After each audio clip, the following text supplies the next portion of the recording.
Chicago Cubs baseball on Marquee Sports Network is brought to you by the Bob Locurcio Auto Group. You're going to like buying a car this way. By Circus Sports. And by your local Hyundai dealer.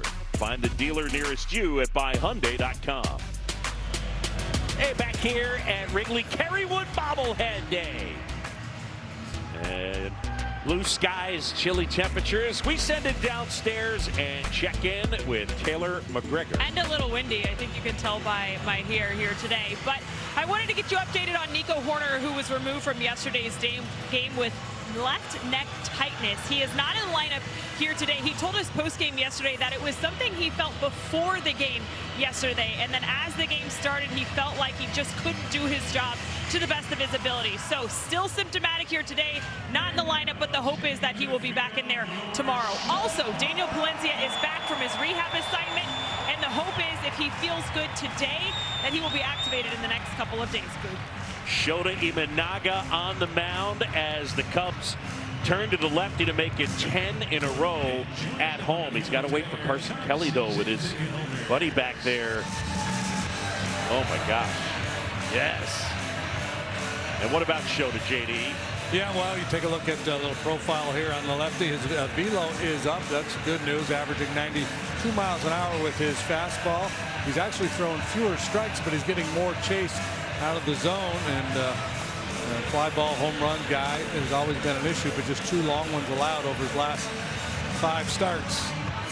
Average fastball velocity for him last year was 90.8. It is up to 92 with that 4-seamer, and he's added the sinker. So the lefty on the hill, and let's check out the lineup that he will face for the Arizona Diamondbacks. It is brought to you by Ford. Ketel Marte back in the lineup. He'll lead it off, followed by Geraldo Perdomo. Corbin Carroll hits third. The red-hot Ildemaro Vargas, 24 straight to begin the year.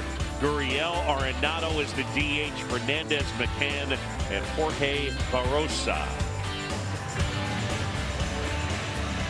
AbbVie and the Cubs are teaming up to strike out cancer. Roughly 241 Americans are diagnosed with cancer every hour. For each Cubs strikeout at Wrigley Field this season, AbbVie will donate $241 to Cubs charities. AbbVie, people, passion, possibilities.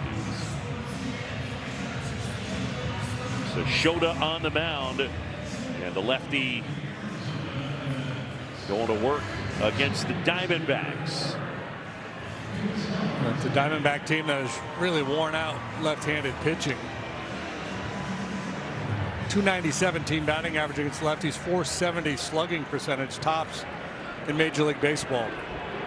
So here's Ketel Marte, switch hitter batting right, and Shota ready to work. And the first offering of the game is in there for a strike, says Gabe Morales. Mentioned yesterday when he pinch hit. Slow start for Marte, but he has been, over the last 4 or 5 years, one of the best players in the NL. How's that one back? Yeah, I think he's hit into a little bit of tough luck here in the early going.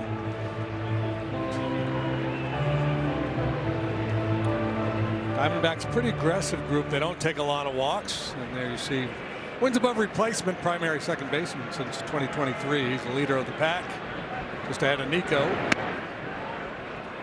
Splitter misses off the outside edge, and a count 1-2. The Diamondbacks at 16 and 15, but they've got a negative run differential, minus 25, and they've lost 7 of 10.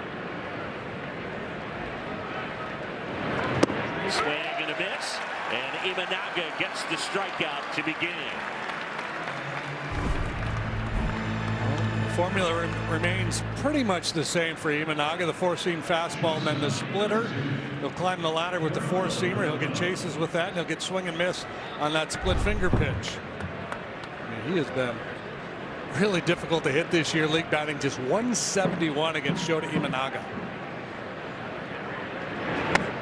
Domo takes upstairs, and ball 1, no strikes. Geraldo Perdomo settled in as their everyday shortstop. He was one of the most valuable players in the National League and really all of baseball last year. Yeah, it was a breakout year for him, no doubt. I mean, he put up big numbers, really good defense. Good for average slug. Could swipe a bag for you.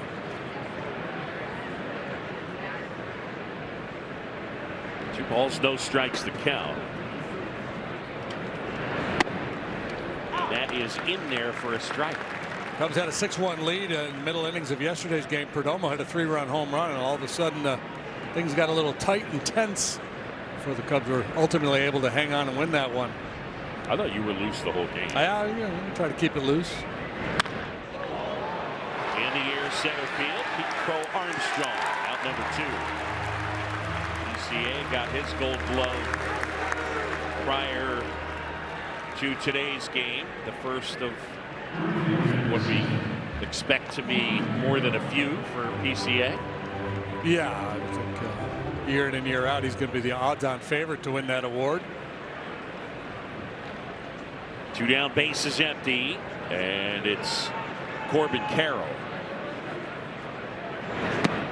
One of the things you mentioned is how good the Diamondbacks have been against lefties. It's fueled really in part by their dynamic duo in the 3-4 spot in Carroll and Ildemaro Vargas. Eye-popping numbers.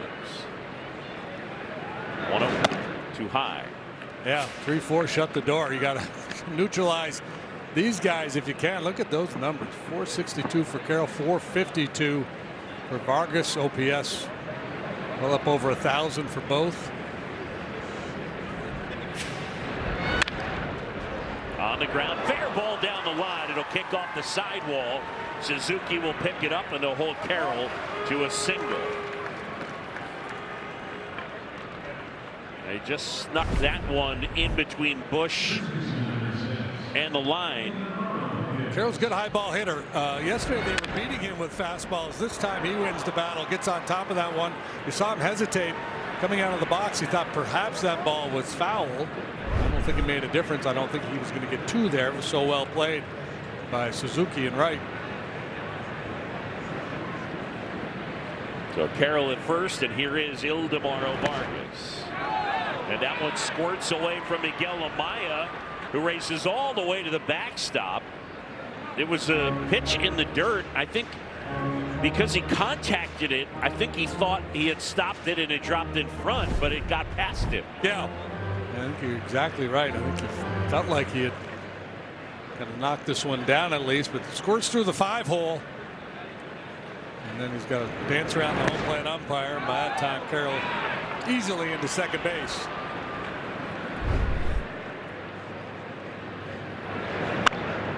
Line drive. We talk about pass balls are on the catcher, wild pitches on the pitcher, but in reality, the wild pitch is kind of a catcher statistic as well. The inability to block it, like a ball like that should have been blocked. Now Carroll may have advanced anyway. Yeah, I think it's a good point. We probably don't make it enough. Anything that bounces is going to be ruled a wild pitch, but I don't think that coaches, managers, and catchers would tell you that every pitch in the dirt should not be blocked. Right. Not all wild pitches are created equal. So man in scoring position for a guy who came into play today with a robust .404 batting average, but again that nasty split finger pitch from Imanaga gets the chase. Carroll at second, 1 and 2. Here comes on the ground to third. Bregman scoops it up. Move in time. And they get Vargas and Corbin Carroll left stranded. When we come back, the Cubs will come up to him. For the first, Diamondbacks and Cubs, no score. It will be Michael Busch to lead it off, followed by Moises Ballesteros, Alex Bregman in that third spot. Hap, Suzuki, and PCA in the middle. Then Swanson, Shaw, and Amaya as Nico Horner will sit it out with that neck issue. Busch, who spent a lot of last year in the leadoff spot, he'll face Ryan Nelson. Yeah, Nelson, second-round pick by the Diamondbacks, 2019, out of Oregon. He's a fly ball guy, so a low ground ball right, and he's named after Ryan Sandberg, who's named after Ryan Dern. So it skips a generation. It goes pitcher, position player, pitcher. And he likes to work upstairs with a fastball that average around 96 miles an hour. So the challenge for the hitters is to get the ball down against a guy like Nelson. Swing and a miss. He throws hard. I mean, he's thrown a couple of pitches this year right at 99, 100. Yeah, and he'll lean on that cheese. He'll throw it better than 60% of the time. In an era where a lot of pitchers are running away from their fastball, not the case with this guy. Running away from the cheese. Right. Mouse took the cheese.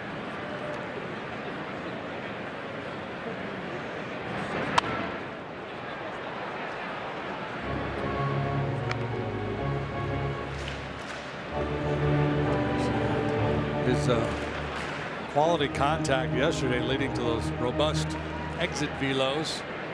And a 5th inning double, the highest for him this year. That is in there, and Bush is gone. Cranked that one up to 99 miles per hour. Last 2 starts for Ryan Nelson, it's been ugly. 5 1/3, 15 hits, 14 runs allowed.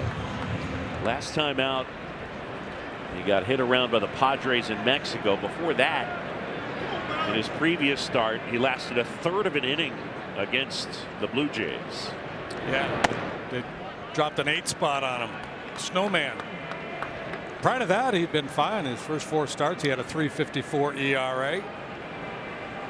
Last year, he was 7-3 with a 3.39. He made 23 starts and 10 appearances out of the bullpen.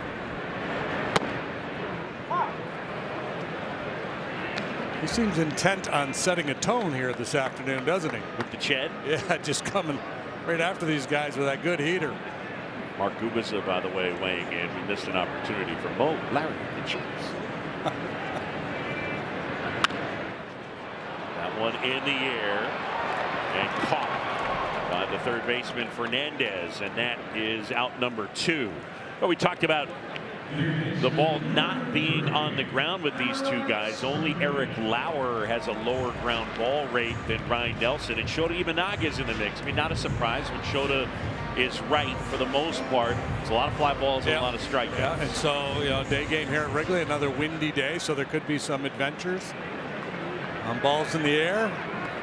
Big part of yesterday's win for the Cubs. The Diamondbacks misplayed a pop-up in shallow center, played it a run. It was what was ultimately a 1-run win for the Cubs.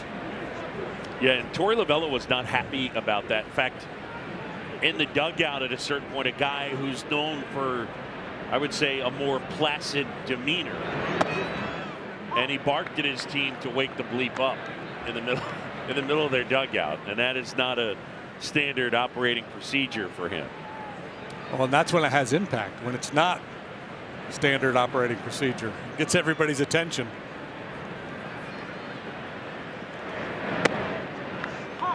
That's in there for a strike. 1 to 2 times a game, JD will bark that at me. Shake yourself over there, Shambi. You got a ball game to win here today.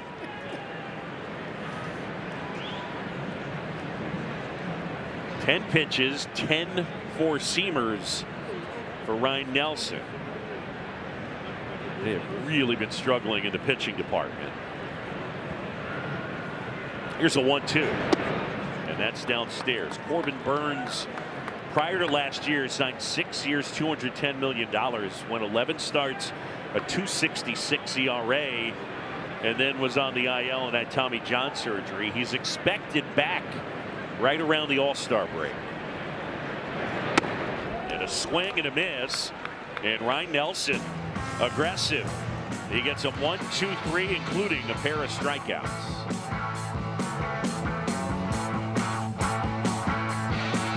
When it comes to the trophy, and then Horner and PCA get just generic models, so you can see them smiling there. Now, Steve Cohen is the rep from Rawlings who comes and presents the gloves. So Boog and I were having a conversation with him before the game, and I said, wait a second, do you pack these on the plane? Like, are you bringing these in a carry-on? How do we make sure these are safe? And he said, no, they're actually shipped here because I learned my lesson back in the day with Derek Jeter, Boog. Yeah. He wanted to bring them himself. I know, and so he was supposed to bring Derek Jeter's Gold Glove one year to Yankee Stadium. In the air, right field. And Seiya Suzuki waits on it and pulls it down. All right, so Steve Cohen is the little guy on the right, next to PCA with the tie on. And so back in the day, Derek Jeter is going to be presented with his Gold Glove. Because they had started shipping them, he just thought, okay, well, you know what, they'll end up having it at the ballpark. Well, he forgot Derek Jeter's. He shows up, he says, Derek, we're going to have to do it another day. Derek says, what are you talking about? I got my family here. I got all these people here. So he called a couple of his buddies. He said, I'll give you 4 tickets. Go to my house. And they drove the Gold Glove into the city so that they could have it for Derek Jeter's Gold Glove presentation. So, yeah, it used to be, you know, hand delivered, etc. But now, you know, they get shipped to the ballpark ahead of time. That's right. Yeah, so he doesn't have to lug them around. Steve Cohen is a character. I mean, those in baseball that have encountered him, I was talking with Torey Lovello pregame, and he delivered a line, and he said, Steve Cohen is the only guy that could make Dustin Pedroia shut up. So he's got that much. Is that chatty? Yeah, that much verbal ammo is what I would say. Yeah.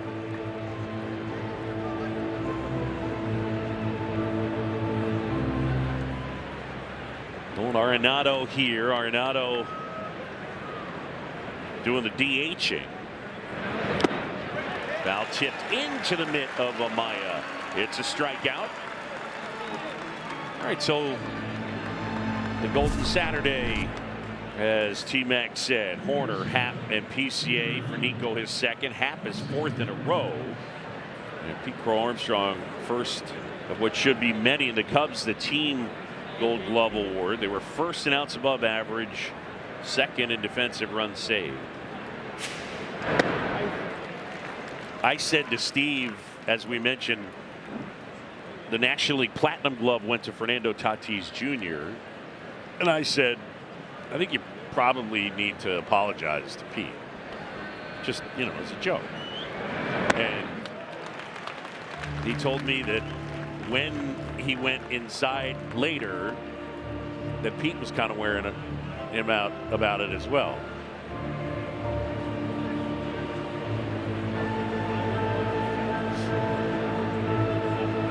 How do they determine the Platinum Glove Award winner? Actually, pretty sure it's almost all fan voting. Swing and a miss. And Imanaga looking sharp thus far as he has struck out 3. Ian Happ will come up to him when we come back.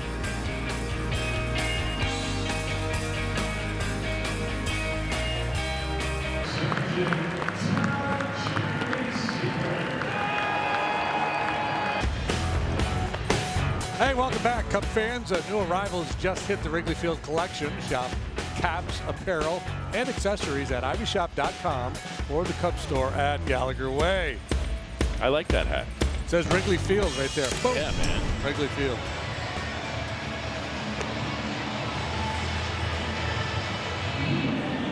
Back here, Wrigley, bottom of the second. There is no score. And Ian Happ will start things off.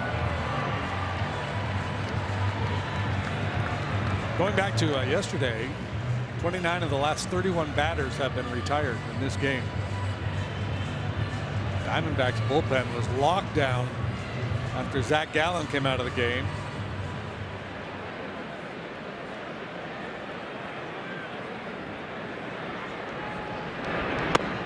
First one to Happ is in for a strike.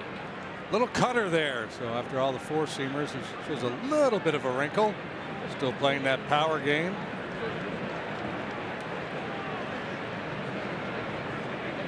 Nelson ready, and he'll walk. And that is hammered right field. That's back on its way. Out of here. Ian Happ unloads number 8. Turn that fastball around, and the Cubs on the board. It is 1-0. Yeah, keep challenging with that cheese, and somebody's going to take a bite out of it. Number 8 for number 8. 110.6 miles per hour. And the Cubs draw first blood here this afternoon. The 7th long ball that Nelson has allowed this year.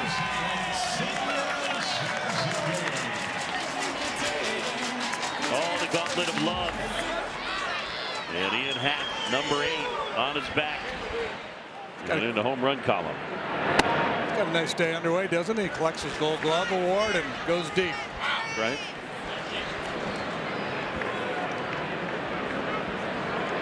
Ball 1, no strikes on Seiya Suzuki.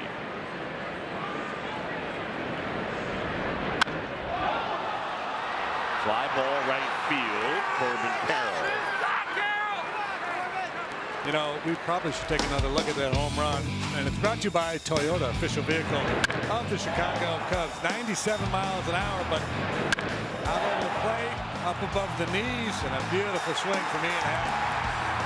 And no doubter. Put it on the resume. Type it up.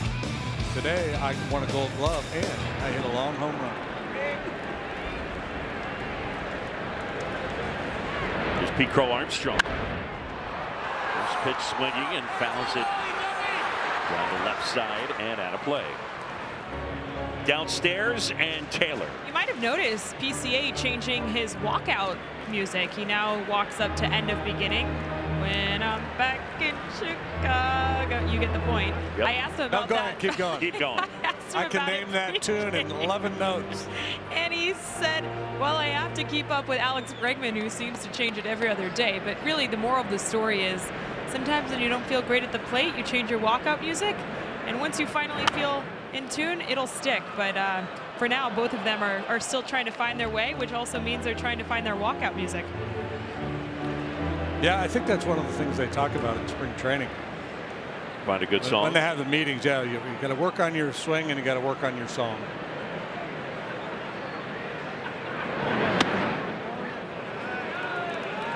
I think there should be at least 2 mandatory hits a week where Taylor does something on walk-up music and she has to sing. And she has to sing the song.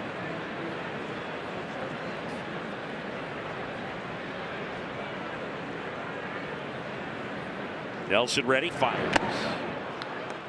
Upstairs, Pete foul tips it into the mitt of Moreno, and there's 2 away. So the only problem with me singing is I tend to make up words. I just know the tune. All right.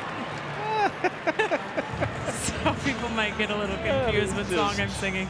So shocked by that.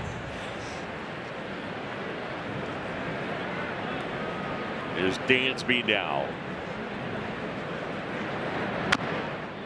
And that one chopped off the plate to third, and there will be no play. Infield single for Dansby Swanson. Fernandez should have let that go. A little side spin. Likely stays fair, but there's a chance this thing would have curled foul here. That ways to travel. It's a knock. Indeed.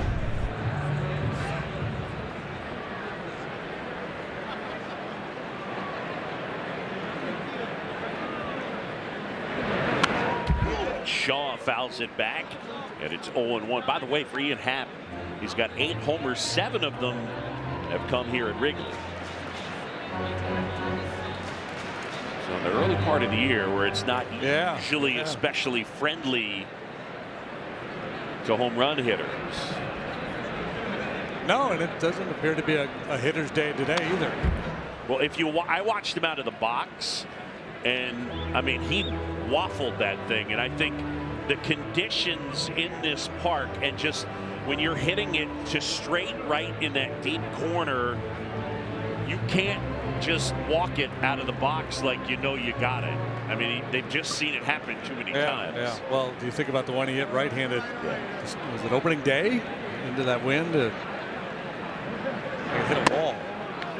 Shaw down on strikes, and Nelson gets him to end the inning. But Happ goes deep, and the Cubs are on the board. They have the lead. It's 1-6.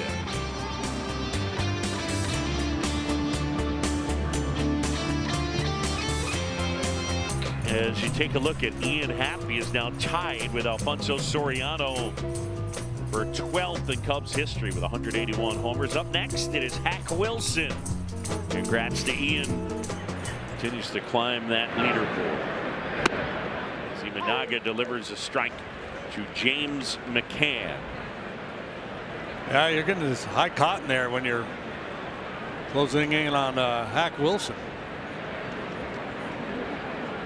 McCann hitting 191. And a check swing. They appeal to first. Didn't go, says the crew chief, Doug Eddings. JD, in the offseason, Shota Imanaga made some adjustments as Tommy Hotovy and company went to him, having to do more with his approach.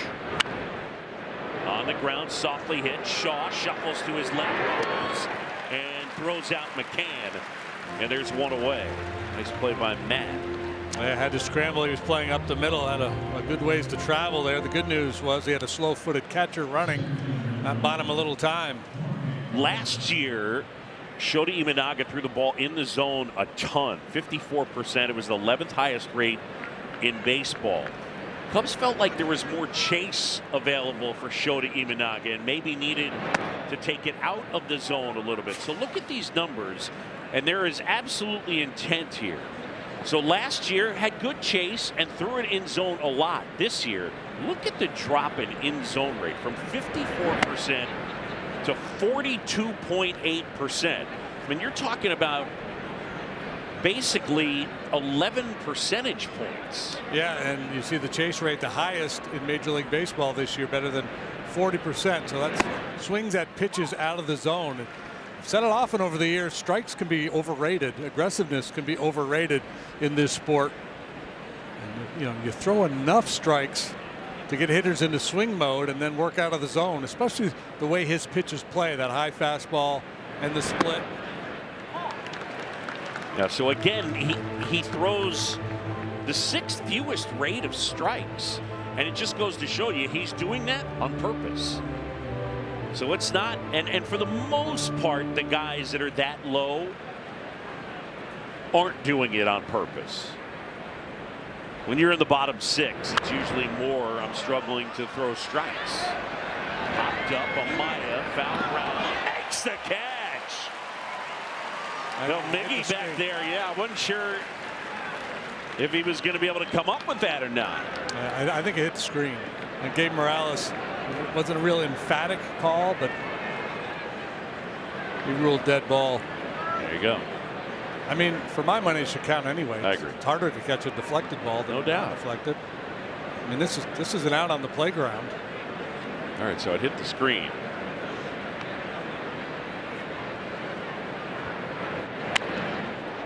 That's the third. Throws low, Bush digs it out. The value of a first baseman over there that can make plays for you. A would-be error turns into a 5-3 putout. Here's that previous pop-up. Good work by Gabe Morales tracking that one.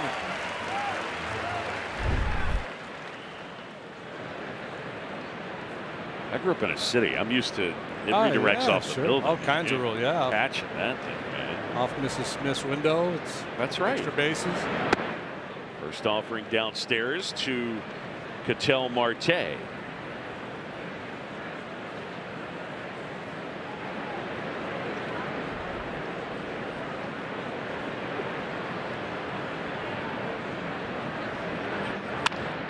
Ooh. Look out. Swanson collects and throws him out.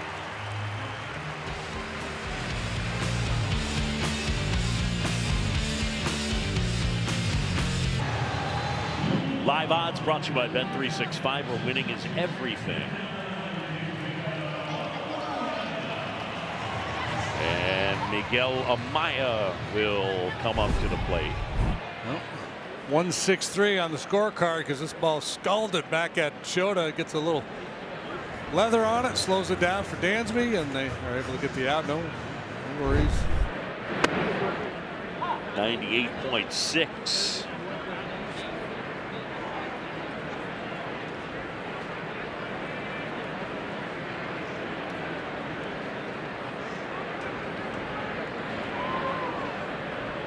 One to Amaya.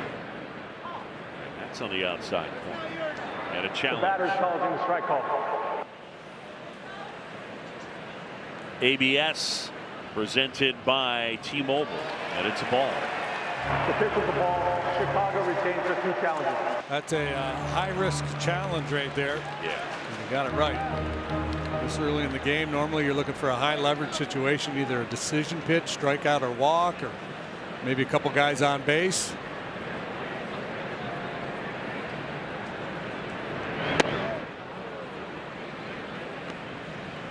Amaya goes too far there.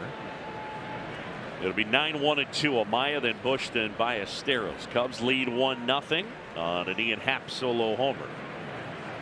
John Sciambi, Jim DeShays, and Taylor McGregor. Much full house here at Wrigley. Are pretty close.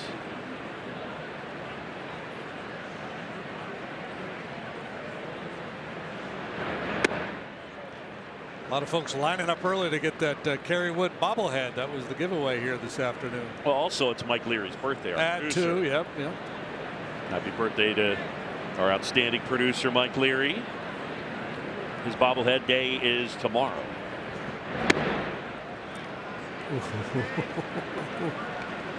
There's Woody. Yeah. Yes. He's nodding. Yep. Fastball.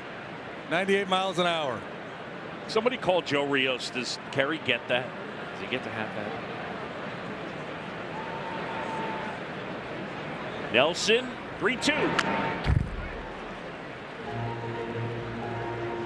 What would you do with it, though, if you did, right? I mean, it's like art. Put it in your garden? Yeah. Turn it into a scarecrow?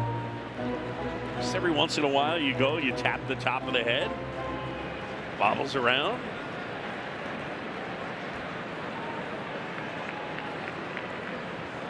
Three-two on the way. I mean, you and Lori have a ton of statues around your house. Yeah, you could roll that into the street and it could be a second base in your wiffle ball game.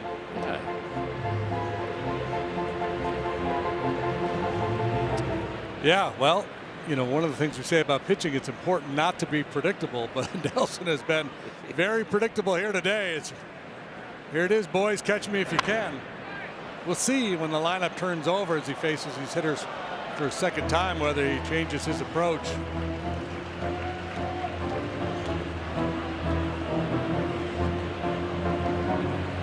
This may be, you know, he really struggled those last couple times out, so this may be more of a mindset thing. Trust your stuff. Go get him. Ball 4, and Amaya will take his base. He was walking about 9% of the batters he had faced thus far. So far this season, big league walk rate is up a bit from last year. Last year, the walk rate was 8.4%, so 8.4% of the batters walked. This year, it's 9.6%.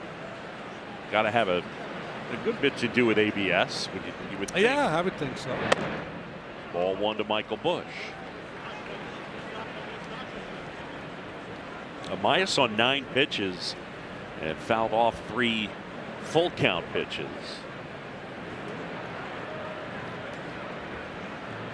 Bush was a strikeout victim first time, got caught looking at a 99-mile-an-hour fastball.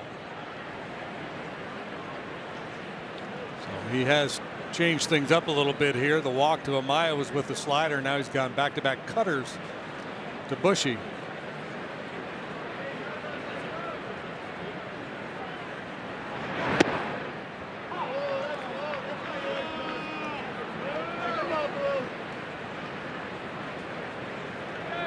So 1-2 as Michael Bush asks for time.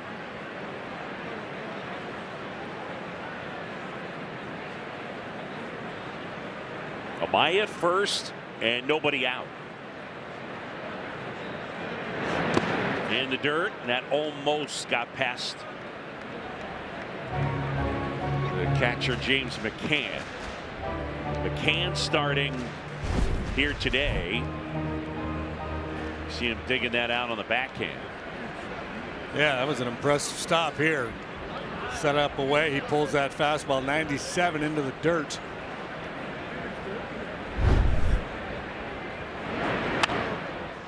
Bush fouls it away. And I don't know what Nelson's intent is as I watch him pitch, because it's hard to know what's going on in a guy's head. But it looks to me like he's not necessarily trying to locate that heater. He's just letting it eat. Not trying to pick away at corners. Technical term. Yeah. Ripped, fair ball down the line. Kicks off the sidewall. Amaya on the move. Bush heading to second, and they're at second and third. Stay hot, Michael Bush.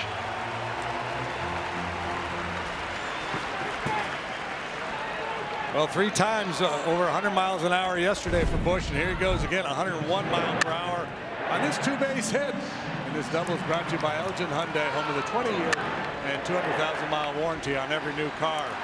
So Nelson goes away from the heater again, throws another cutter, and Bush is all over it. Big chance here for Ballesteros.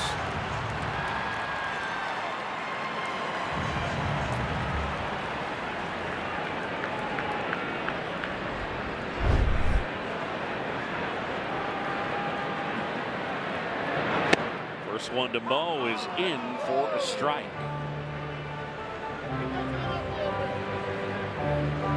Typically what you see from a guy like Nelson is throw strike one down and then climb the ladder with that 4-seamer. Try to get chases up. You know, he's thinking strikeout here with second and third, nobody out, trying to keep his ball out of play. Swing and a miss. Doesn't really throw a changeup. It's fastball, slider, curve, and cutter. Today it's been fastballs primarily. Now starting to work in some cutters, and he's thrown a couple sliders. I would think he'd go shoulder high with a heater here.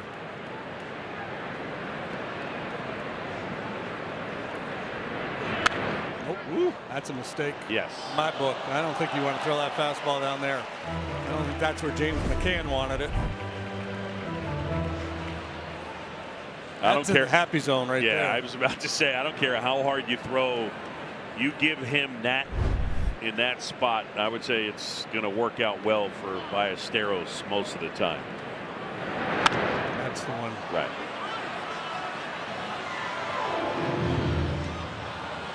Moises popped out foul to third.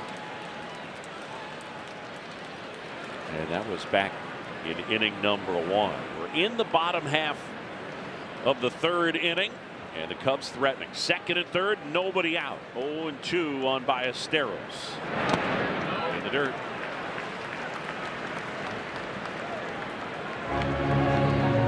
Nelson has been one of those reverse split guys. He's been better against left-handed hitters than righties in terms of batting average by a wide margin this year.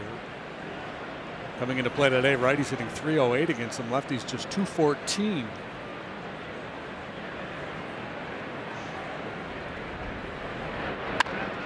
The other way, caught. He hit it right on the nose, but Fernandez right there. And there's one away. Time now for Intelligence Center powered by CDW and Microsoft. All right, so why do we talk about hard hits so much? Look at it this way. Here is the average and slug for a ball contacted that's under 90. 219, 245. 90 to 94, it's 241 and 295. And then at the hard hit level, 95 to 99, it takes a jump.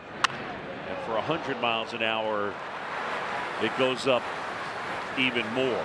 And that's why I know some people get crabby with us talking about it, but the reality is it's good process. If all I told you was that the Cubs were going to hit 15 balls 100 miles an hour or better in a game, you got a pretty good idea they're going to win the game. Yeah, you'd like their chances. Absolutely. I'd like to hit 573. Fly ball center field. It's falling, and the catch is made as Amaya left to go, and the throw comes in to center field from Barossa. Well, it was a ball similar to this yesterday's game that dropped in for a run scoring hit. This time Barossa takes charge early. He traveled a long way.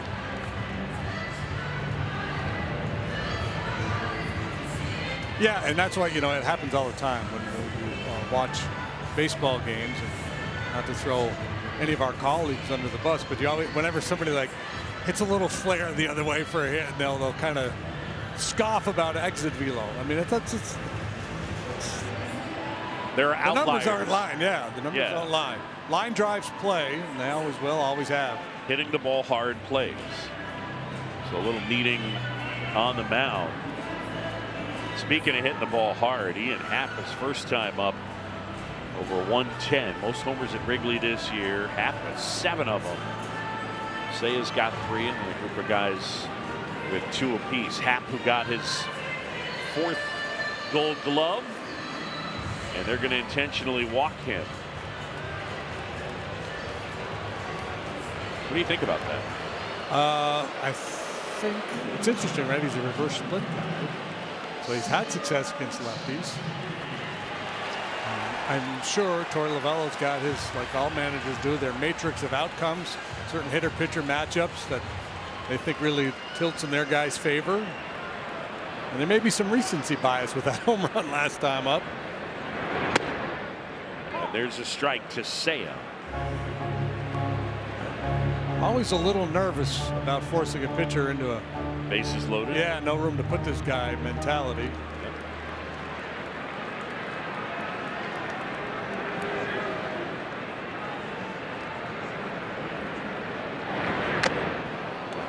Into the mitt of McCann. Yeah, I think this is where you have to know your pitcher and his strengths against the opposing hitter, and you also have to know, you know, the pitcher-catcher combination. If they're smart enough when they get into a bad count, not to give in. You know, walking in a run, and it's not a good look, but it's better than giving up a grand slam or bases clearing double. Yeah. Right? Yeah.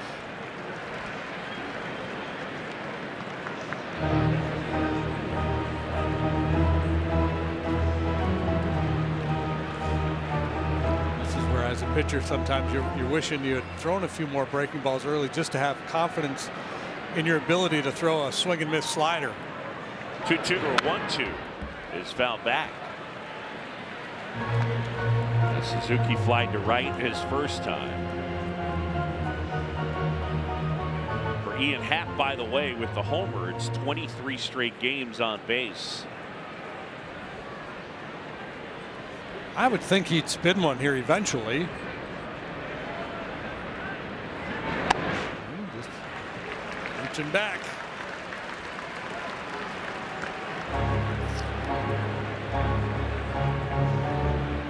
You know, we call that Boog old-fashioned country hardball. I'll put you in timeout.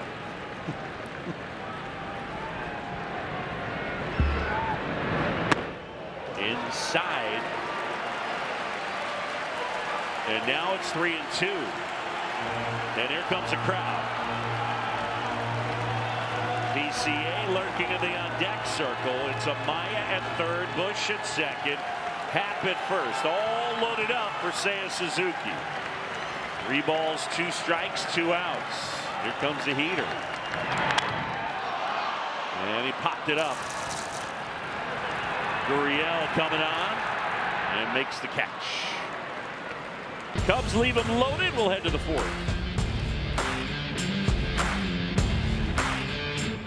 Homer by Ian Happ got us thinking, and John Thorne delivers baseball historian. On this day, 1876, Chicago's Ross Barnes hits the first Major League Baseball homer off Cherokee Fisher at Cincinnati. And yes, the Chicago club wore fezzes with differing stripes marking the different positions. Cherokee Fisher gives it up to Ross Barnes.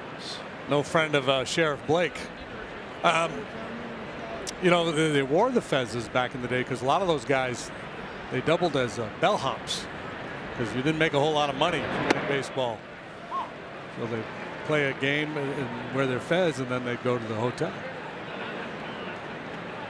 It's true. Ball and a strike. And time called. So Sheriff, you got recognized on a recent flight. Yes, good folks gave me a note as we were landing here in Chicago. That's real. Thanks for flying United, Sheriff. Go Cubs, go. crew of United 329 from Burlington, Vermont. There he is. I love that.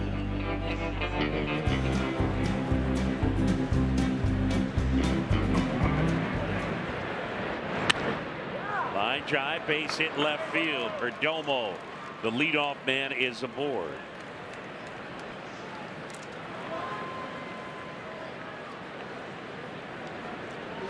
Here at Wrigley Field, Wildfire Shambi and Miss Fanatic.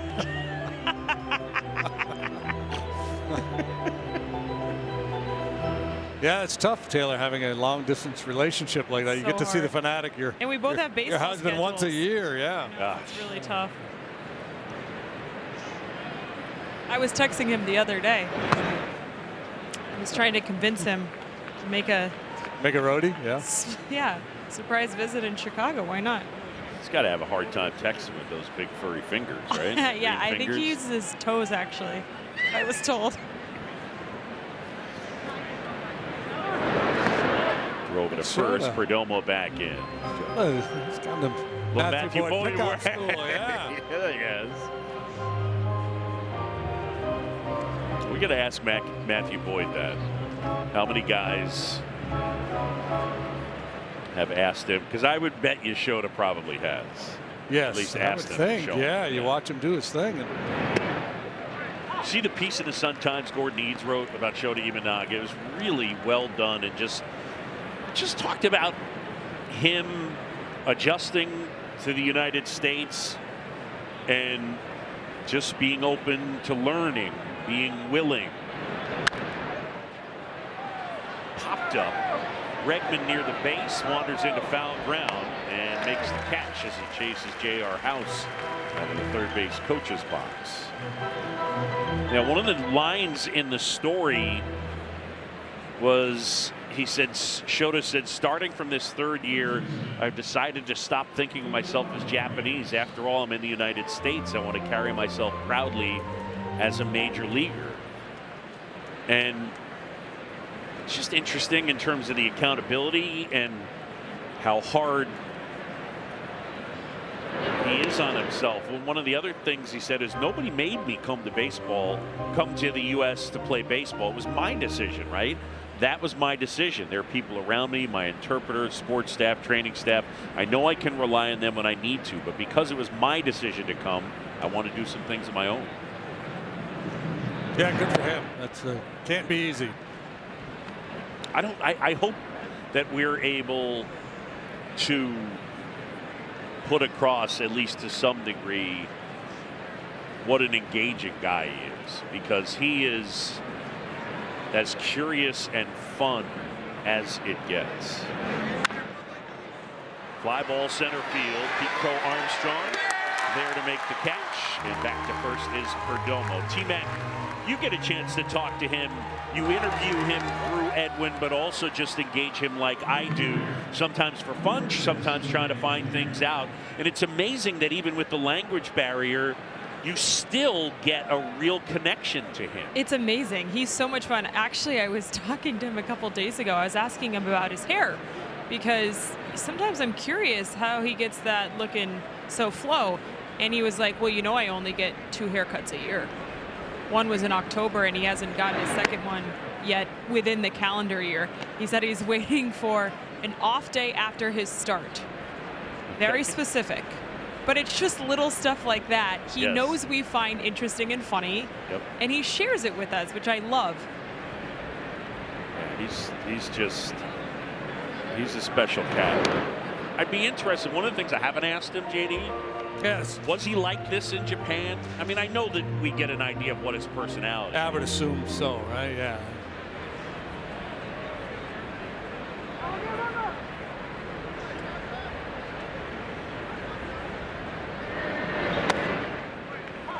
That's in there for a strike.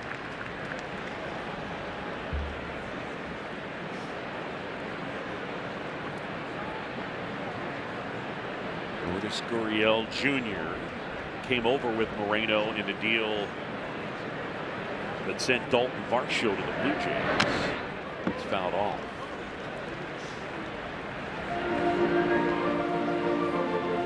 Cubs lead it 1-0 on an Ian Happ solo homer.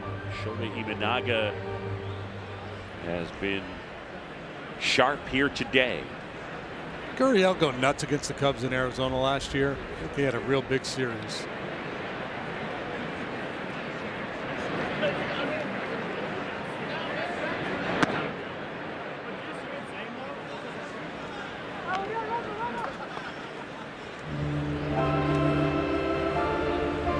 Gurriel was an all-star in 2023, his first season with the Diamondbacks.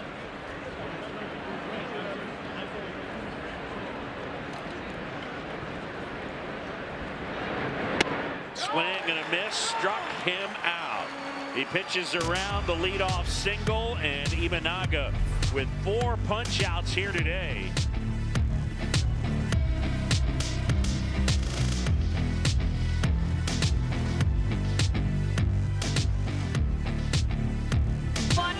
To the bottom of the 4th with Pete Crow Armstrong stepping into the batter's box. Pete had a busy day yesterday. He started out in center field for a 120 first pitch for the Cubs, and then later that evening stuck around for a nightcap to watch Northwestern take on Indiana, and he was the designated first pitch thrower, and he did so to his lifelong, one of his best friends, Sam Leboki, who's a relief pitcher for Northwestern, and Sam actually pitched 2 scoreless innings for Northwestern last night. And of course, when you think about Northwestern, you also think about Jack Counsell. So Craig stuck around, watched his son's team. Unfortunately, Jack out for the rest of the year with a broken hand. So you can see that hand injured, but Craig stuck around. And the only thing I got out of Craig today when asking him about it was, listen, Pete, not great at the first pitch. The batter's telling you the strike call. PCA challenging, ABS powered by T-Mobile, and that's a strike. The call is confirmed. Chicago has 1 challenge remaining.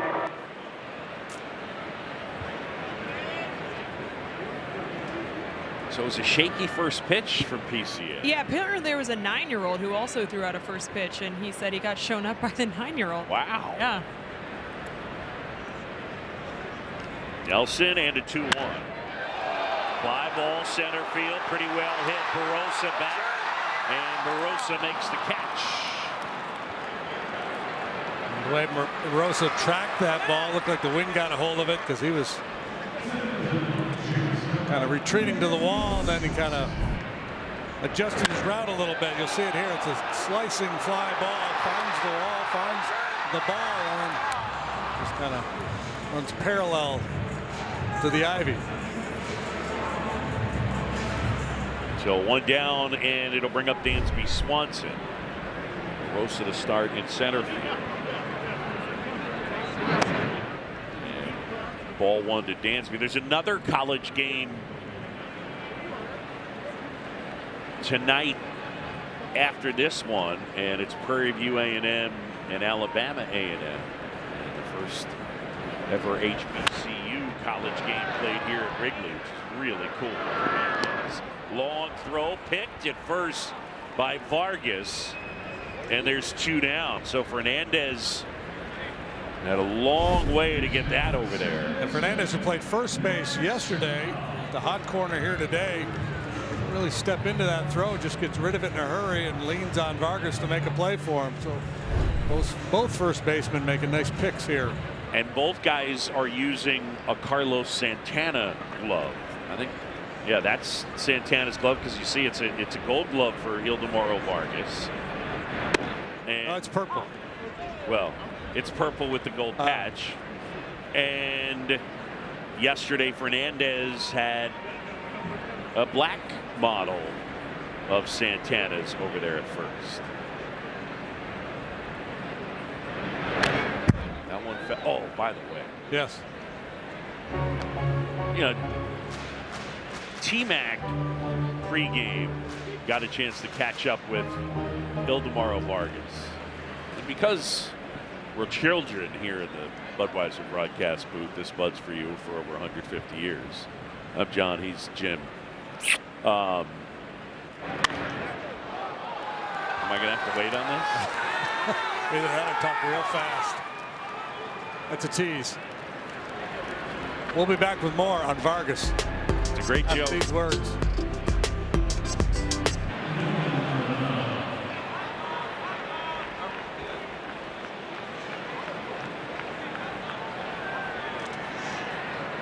Shota Imanaga back to work, top of the 5th. Cubs lead it by a run. And Nolan Arenado is at the plate. Strikeout victim first time. Shota made him look bad with a real good split finger pitch. Shota has struck out 4 here today. And there's a strike. All right, so T-Mac, we told that medium joke about Ildemaro Vargas. He's fine today, but he'll be ill tomorrow. Line drive ripped out into right center field. PCA collects, quickly fires it in, and holds Arenado to a single.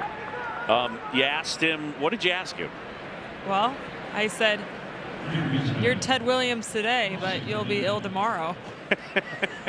Have you ever heard that joke? And he laughed, smiled, said he had not. So there you go. There you go. Yeah. Not familiar with that. Jeff Bannister as well was. Jeff hadn't heard it either. No. Breaking jokes to everyone. Yes, we are. It's gonna make Vince and Chris feel good.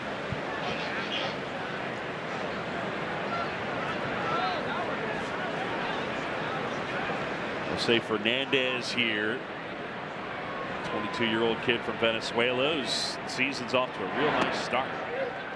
And that pitch in for a strike. 1-1.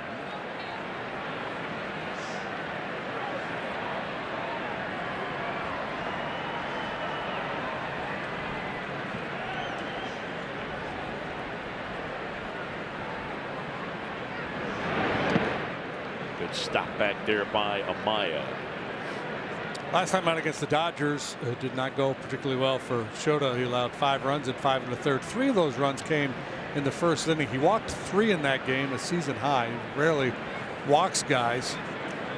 Part of the issue was they had a number of left-handed bats in their lineup. I think that kind of takes him out of his game a little bit sometimes when he's dealing with lefties. Yeah, I felt like the first walk of the game kind of summed it up, where he did not go after Ohtani with that 4-seamer at the top of the strike zone. Yeah, and therein lies the value of a guy like Ohtani leading off the game as a pitcher, especially on the road. You're trying to settle in. It's kind of a mound you're not used to, and you look up there and there's Ohtani, arguably the best hitter in the planet, or one of the top 3 or 4. And so you got to deal with his power, his patience.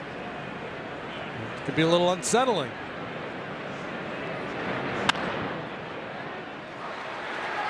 Fly ball, and Suzuki makes the catch. Back on track here today for Imanaga against this Diamondback club. We talked about how good they were, tops in baseball against lefties, but it's not been an issue for Imanaga here today. And the swing and miss coming on that split finger pitch. We talked about chase out of the zone. That's been a big weapon for him here again today.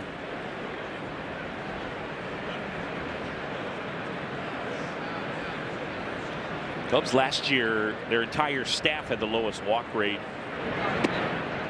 in all of baseball. Starters so far this year doing a good job. Colin Ray, no walks yesterday. Shota, no walks here today. Cubs starting pitching has done good work overall. The staff has the 2nd lowest walk rate, starters and relievers in the NL.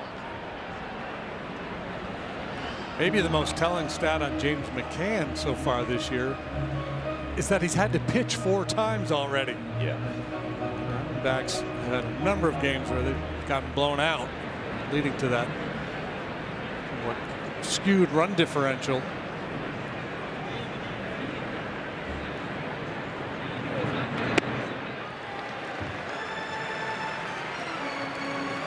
McCann down on strikes on that splitter. Yeah, they just are not able to make the adjustment. They're not seeing it well out of his hand.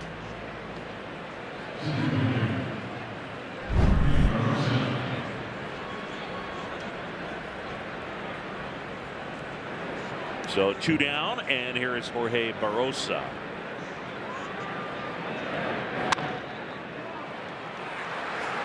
Fly ball left field. Swanson out to keep Ian Happ company. Makes the catch. And again, Imanaga pitches around a leadoff single. 5 shutout to the left.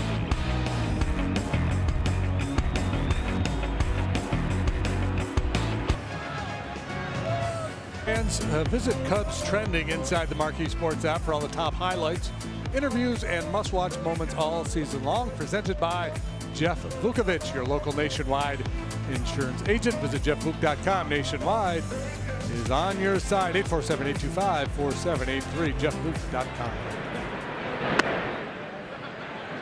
Were you watching in San Diego when I tried to do the number and Foxy took the font down? Foxy, the director, Mike Fox. Been here all weekend, Foxy has. Yeah, he has.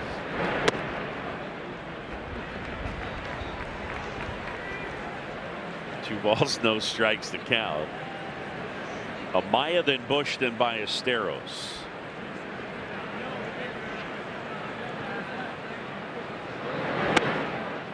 And there's a strike. You know, Nelson's giving me a little vibe of Brandon Woodruff. Woodruff would have games where he just get out there and get after you with that heater.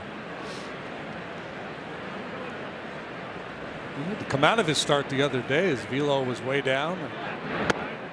Way down. I haven't heard any follow-up on that. Big righty. And then Mizorowski had to come out of yesterday's ball game. So the Brewers dealing with some pitching issues.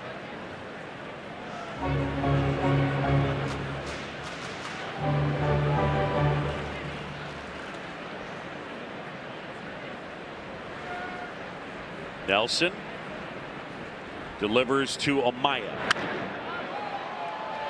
Fly ball right field. Corbin Carroll has it. So we mentioned Ryan Nelson, named after Ryan Sandberg, but you take it back. Starts with Ryan Duran, and then the other Ryans: Ryan Stanek, Ryan Harper, and this young man.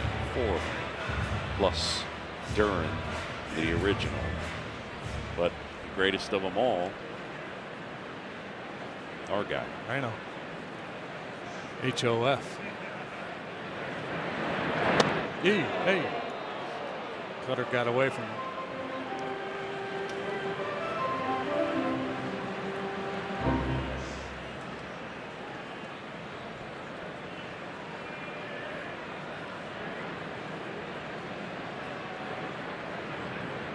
One-0 to Bush.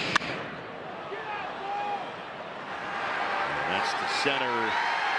He's fighting it. Yeah, he is. Barossa really having a hard time. Yeah. Keep the feet moving. Trying to find an angle, trying to find the baseball, and ultimately wins the battle. It's been an off day for the infielders for the most part. Very few balls on the ground. That's what we anticipated. Nelson's gotten 1 ground ball out. And 9 in the air.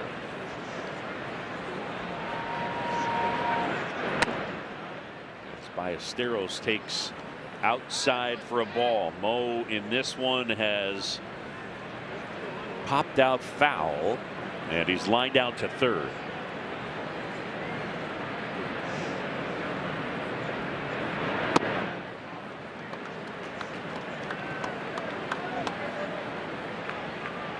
Well, time to pull out the driver here, Mo.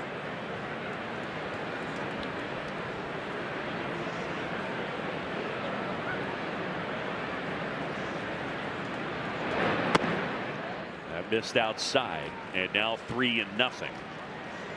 It's really the one time today where it looked like Nelson was being very cautious with his fastball, trying to pick at that outside corner, and he actually hit it, just didn't get the call.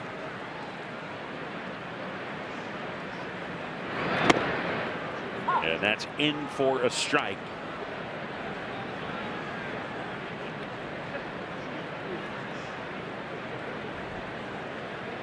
Overwhelmingly gone with that 4-seam fastball as Ryan Nelson today. 3-1. Fly ball left field, and Gurriel is there, and it's out number 3. On to the 6th. It's 1-0 Cubs.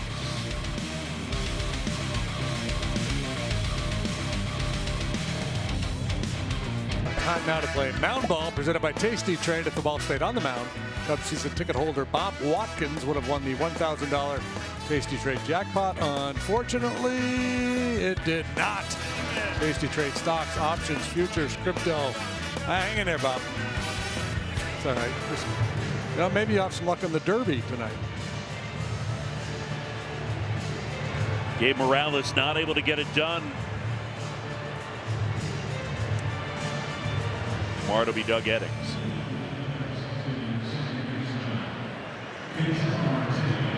And top of the order for the Diamondbacks. We're in the top of the 6th.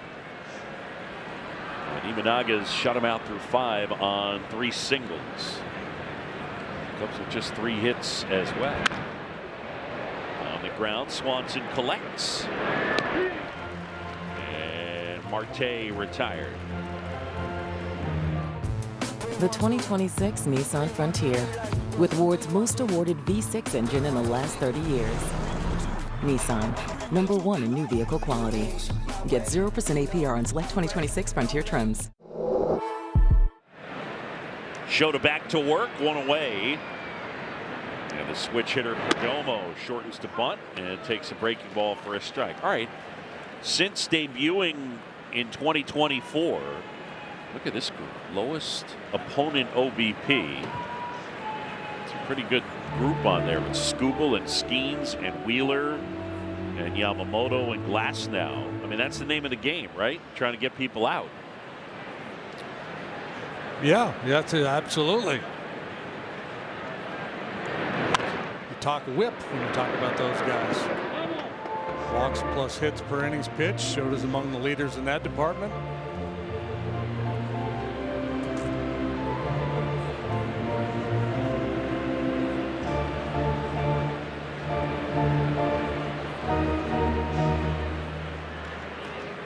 See, Shota has that pitch comp on the band of his baseball glove. On the ground up the middle, Swanson collects, spins, throws, got him. Beautiful.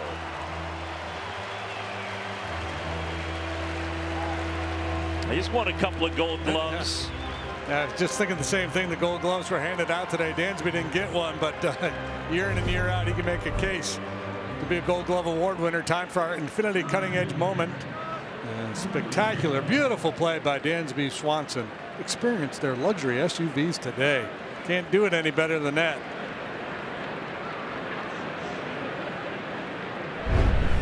And now it's Corbin Carroll.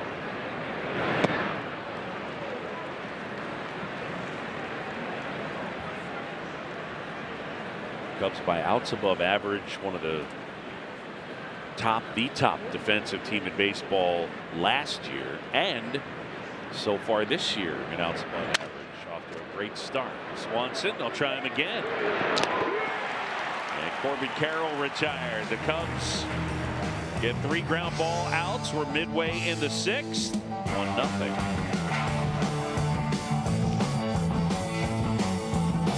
To the bottom of the 6th with Alex Bregman stepping into the batter's box. We told you earlier in the show how Alex Bregman all season long has been known to change his walkout music. Well, that's not the only thing he's been changing, especially in game. After the pitch, we're going to show you something that unfolded yesterday. Boog, JD, hold your breath. All right, here we go. So, first 2 at-bats is on the left. Third at-bat on is on the right. So on the left, you can see he has the high socks, the blue cleats, and then he eventually changed out of those. He told me a couple things at play here. One, because of that toe issue, he was wearing new cleats, which were those blue ones, and he said they were bothering my foot, so I had to adjust that. But also, when you go 0 for 2, you're trying to change something up. And he said, I am known to change things in the middle of a game. He said, in fact, in Houston, one time he had a beard, or a mustache, excuse me, to start the game, shaved that in the middle of the game because he couldn't hit, got some hits. So sometimes it's just science. Yeah, it is. Ball and a strike to Alex. Nelson has relied on that 4-seamer around 84% of the time so far today. Yeah, I wouldn't be surprised to find out that's the highest percentage of fastball usage in a single game by anybody. I mean, it's just, you just don't see this anymore. The 1-2. No, you do not. I mean, again, you're seeing pitchers throwing harder than ever and fewer fastballs than ever. Normally, not today.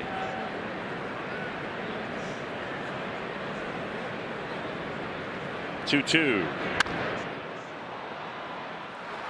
Center field and Barossa. So Bregman retired. And one away. And it'll bring up Ian Happ. And Nelson's done good work here today. Gave up a homer to Happ. And the Cubs had 2 on with nobody out to begin the third. Couldn't score. It eventually got to a bases loaded 2-out situation. And Torey Lovullo has to love what he's seen from Nelson here today. Diamondbacks pitching has really struggled. That is ripped down the right field line. Hooking. Fair ball into the corner. Going to dig it out is Carroll. And Happ into second. And Ian is having a day. That's how you celebrate Mike Leary's birthday. Justifying their decision to intentionally walk him back in the third. So he's homered, intentionally walked, and now stays back on the breaking pitch. The home run came on a 97-mile-an-hour fastball. This time it's a breaking ball right off the base of the wall, deep into the right field corner. And with that, Brian Kaplan, the pitching coach, will amble out to the mound. That's ambling, Jim. Yeah, he is ambling. He's doing a little slow stroll. And buying a little time for somebody to start cranking it up in the bullpen. So, JD, a couple of things with Brian Kaplan out there. The highest 4-seam usage by percentage in a game this year, minimum 50 pitches, is by Ryan Nelson in April, 75.6% at Citi Field. So unless he just starts spinning the curve and the slider. Yeah, that's just so much for that theory that you got to mix them up. Mix it up. What's going on in the truck down? How did he do in that game? Let's see here. Clark just went and delivered Leary a cake. Oh, that's exciting. Yeah. Pitch inside. And ball 1 to Seiya Suzuki. With 1 out, he's got a man in scoring position.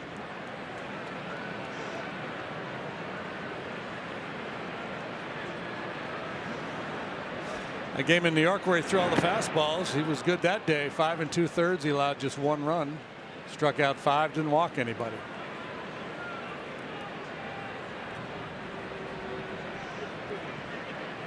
Suzuki 0 for 2.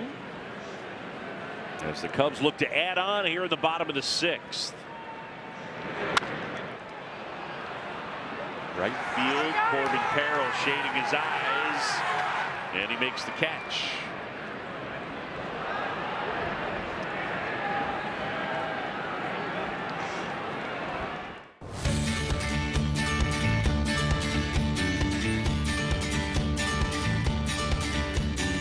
Get on deck. Eagle River, Wisconsin. Torey Lovullo out of the dugout, and we got ourselves a pitching change. Brought to you by Lakeside Bank. Lakeside Bank, it's about time.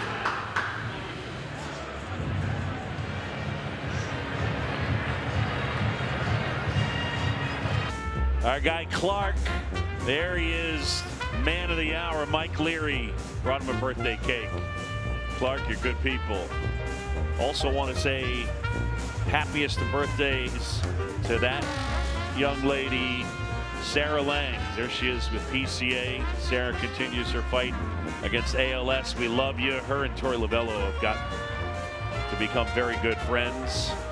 I don't know who that guy is, Sarah. I'm sorry. He found his way into this. Happy birthday, Sarah. We love you. Yeah, absolutely. An inspiration. An inspiration. I don't know that there's anybody that loves baseball more than her. Yeah. Luke, you kind of look like getting ready to call balls and strikes back there. No doubt. Yeah. With my red glasses. Yeah. Used to be umpires were hesitant to wear glasses because they'd get chided by the players. You weren't afraid, though. No, that was at the 24 World Series, and on that same day, I video bombed Jeff Passan doing a Sports Center hit, and it was just incredible. Is it like you moonwalked in the background? Popped up foul, back out of play. What happened actually was that he was doing a hit, and he's doing serious Jeff Passan stand up with the microphone, and I pop up over his shoulder and wave. And it happened to be at that time that the Sports Center person was like, hey, get all those people away from you. They're all bothering you. And then literally on cue, you popped up. I popped up.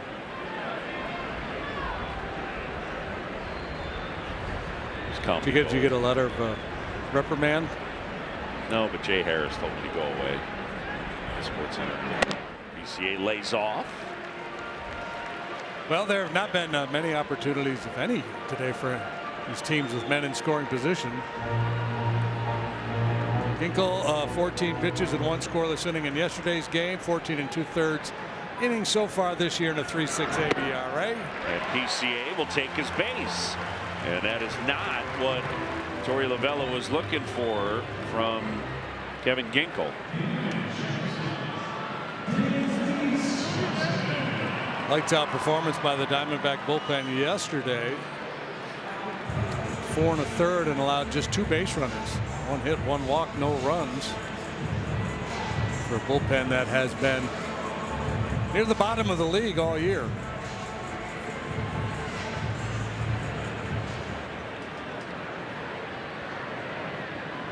So a man at first and second, and here's Dansby Swanson.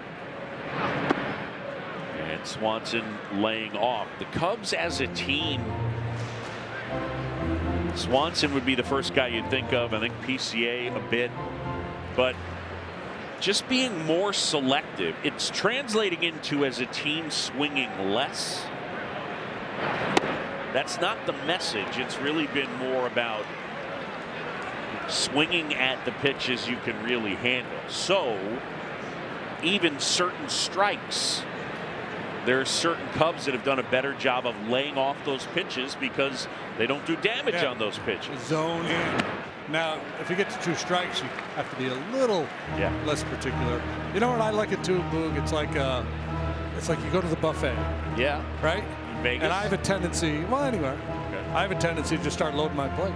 And then you get to the end of the line and you go, oh, that's where they're slicing the prime rib. Yeah. So you got to wait. You got to wait on your best pitch. No doubt. I think that's a great analogy. We can all experience. We've been there with the buffet. Yeah. You really need all that salad.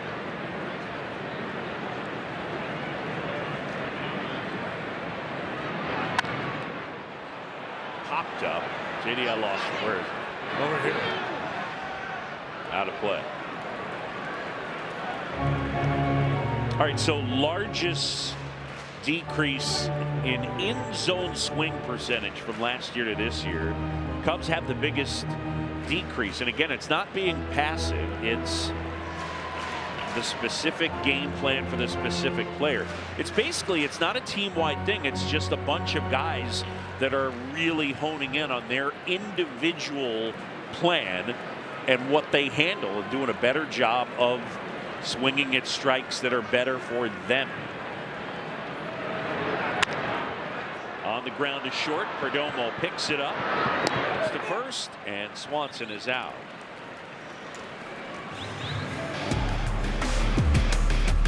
So the Cubs sleeve 2 more, and to 6. It's 1-0. Beautiful shots from our Megalodon camera are powered by Nissan. Shop NissanUSA.com. Congrats, just engaged. Love it. Them, those guys engaged. Brought to you by Nissan. Their engagement brought to you by Nissan. Are you in the market for a new Nissan? I mean,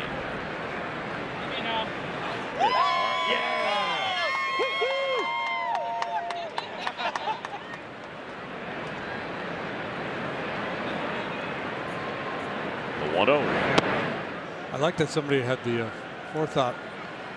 foresight to bring an arrow to point at the engaged couple. That's right.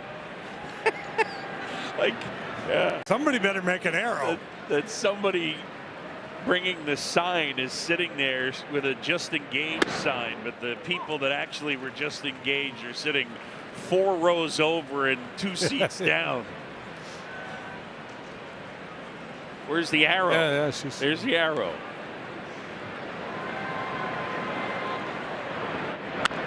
Vargas on the ground. Swanson takes it in and throws him out. JD doesn't have a hit today. No, I was just about to say he's probably going to get one more shot to keep his hitting streak alive.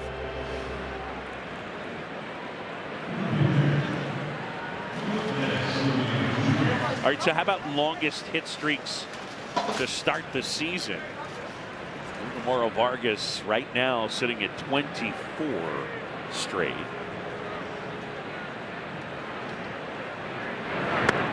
Swing and a miss. George Sisler, Hall of Famer. Yeah, 34 in a row. Ron LaFleur back in 1976 with the Tigers. Sam Rice, G. Walker, G. Williker, Charlie Grimm, Jolly Charlie. Second all time in managerial wins for the Chicago Cubs. Grimm's hitting streak came as a member of the Pirates. And his nephew, Charlie Grimm's nephew, is Scott Simon of Weekend Edition, WBEZ National Public Radio. Huge Cup fan Scott Simon is.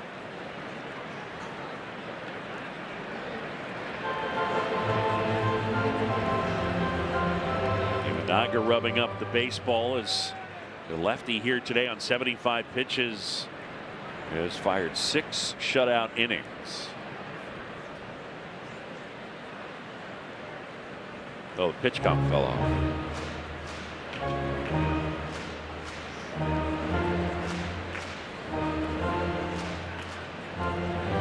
Just a little Velcro situation.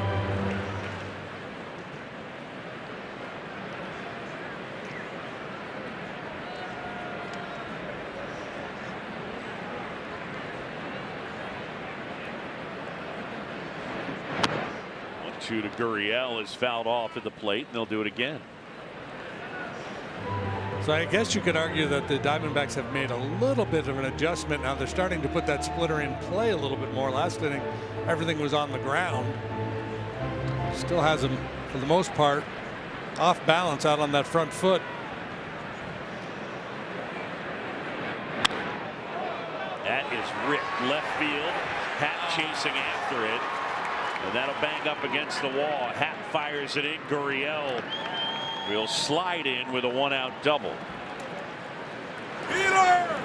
First Diamondback to reach scoring position since Corbin Carroll way back in the first inning. He singled, went to second on a wild pitch, and was stranded there. So now an opportunity with 1 out as Gurriel whacks this one off the ivy and left.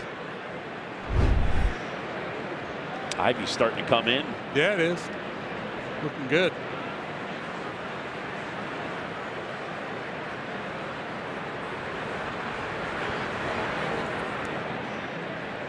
Here's Arenado. Nolan 1 for 2 with a single. Shota deals. Check swing. Did he go? Yes, he did.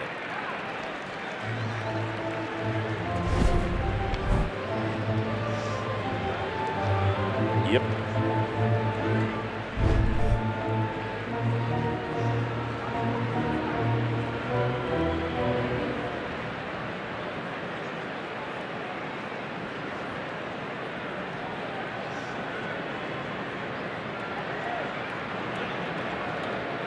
Oh, and 1 now. Here comes. On the ground is short. Swanson collects and steadies and throws him out. Downstairs. And for more in the ivy, here's T-Mac. Well, as you documented it, it looks so good. Basically, the Cubs go on the road for 10 days and they come back almost fully bloomed. But you will notice out in right field, we've documented this story earlier on this season, but you can see newer brick behind the ivy. They had to make some adjustments to that part of the wall during the offseason, and the ivy has not quite caught up. So Dan Kiermaier telling me it'll take probably another month for that specific patch to come to full bloom. But other than that, it feels like it's in full bloom, Boog. Yeah, it's looking great, and more and more green as the season rolls on. Signs that summer is on its way. You look for the ivy at Wrigley. You're looking for the boats at Belmont Harbor on your drive to the ballpark.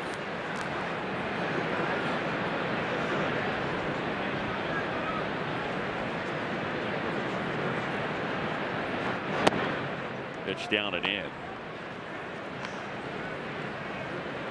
Jay, we talked about there was a doubleheader yesterday at Wrigley as the Cubs beat the Diamondbacks, and then it was Northwestern and Indiana. And I said there is a game after this one, first ever HBCU game, Prairie View and Alabama A&M. A couple of the players that'll be involved in that game are going to sing the stretch. Yeah, they are. They're ready to go. They're raring to go up here. Are you guys nervous? No, that's a no. You guys are in a really good spot because we did it yesterday and we were terrible. Yeah. Yes. We set you up for success. Yes. There you go. Have fun tonight, you guys. Enjoy this. The 3-0. Little bit low. And now Fernandez is aboard, and with 2 outs, runners at first and second.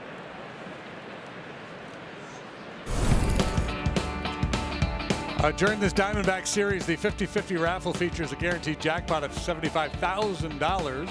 Fans in Illinois can purchase tickets at Cubs.com/raffle or from a raffle ambassador at Wrigley Field through the 8th inning of tomorrow's game. Tommy Hotovy and Edwin Stanbury out to the mound as Ben Brown gets loose out in the bullpen. Mark Strittmatter putting PitchCom into his hat. Shota at 83 pitches.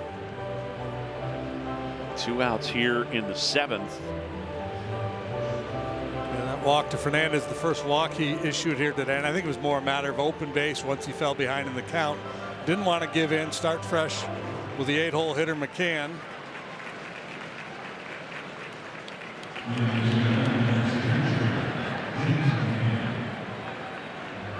So James McCann.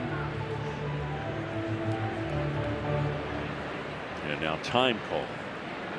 Amaya getting everybody's attention and pushing PitchCom to let them know how they'll play this. Gurriel at second. Fernandez is at first. Cubs lead 1-0. The only run of the game, an Ian Happ solo homer. That was in the second.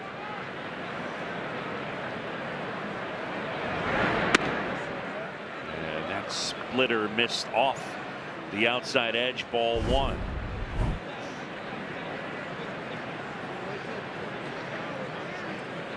He has not thrown a ton of first pitch strikes here this afternoon. Actually, for the season, he has not thrown a high percentage of first pitch strikes. Yeah, I think that there's an element of he has good command, and maybe some of the auto strikes that he would put in there last year that would get turned around. He's trying to eliminate those.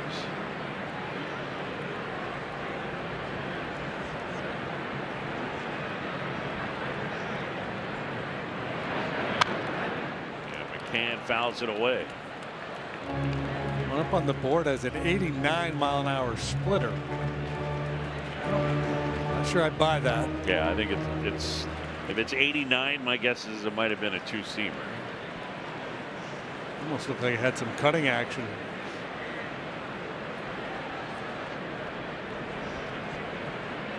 Corbin Martin has joined Ben Brown in the bullpen. Dribbler to third. Bregman throws out McCann, and it's time for the stretch. Shota gets out of it. 7th inning stretch. It is brought to you by Budweiser. For 150 years, this Bud's for you. Today's Today's guest conductors for Take Me Out to the Ball Game, HBCU baseball players Isaac Herrera and KJ Stanfield. Hey there, Cub fans. Join us in singing Take Me Out to the Ball Game. 1, 2, 3. Hit it, John. Take me out to the ball game. Take me out to the crowds. Buy me some peanuts and Cracker Jack. I don't care if I never get back. Let me root for the Cubbies. If they don't win, it's a shame. 4 is 1, 2, 3 strikes, you're out at the old ball game. Let's go Bulldogs! Go Cubbies! Back at Wrigley as we go bottom 7. Cubs lead at 1-0. New pitcher. JD, it's Taylor Clark. Taylor Clark on for the 16th time, and he's done a nice job at 2.87 ERA for 15 2/3. Sinker, slider, changeup. And the really fun note about Taylor Clark is that his wife's name is Taylor Clark. I mean, like, her maiden name was Taylor Clark. So Taylor Clark married Taylor Clark. Amazing.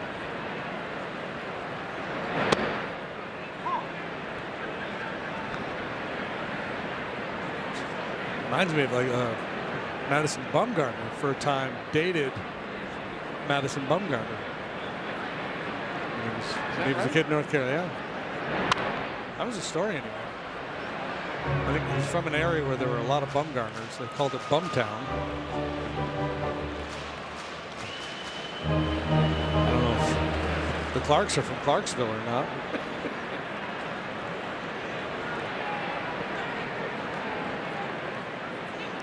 Yeah, and apparently Taylor Clark and Taylor Clark met like when they were in grade school, and they became friends just because of the same name. That was really cool. Sure.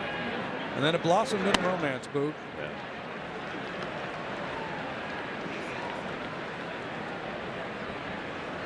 I'm still waiting to find my Boog Shambi, you know.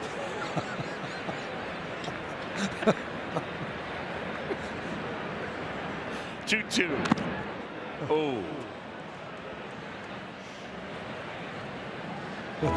Put that on your dating profile. Looking for someone named Boog. Yeah. Bing, bing, bing. Got McCann and Morales.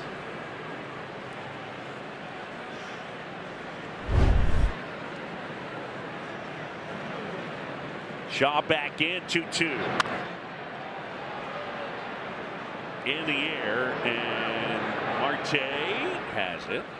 We've had about 15 miles of pop-ups. Yeah. Downstairs from Taylor Clark to Taylor McGregor. So I had a situation in the 6th grade. What was the situation? Well, my crush, his name was Taylor. So my friends used to always joke, well, if you marry him, then it would be Taylor Tanton and Taylor Tanton. I didn't. He married somebody else, but what could have been? Yes. Are you ever hesitant to date people with the last name Taylor? I have never encountered that situation. Okay. I'll let you know if it ever arises. Yeah. Taylor. What about you? Boog, Boog? I got no place to go there. Ball to strike. 1 out. Bases empty here. Last of the 7th. And Amaya swings over the top of that slider. Good slider. The Clarks, the Taylor Clarks, they have twin boys named not Taylor and Taylor, but that would have been awesome. Bryce and Bodie.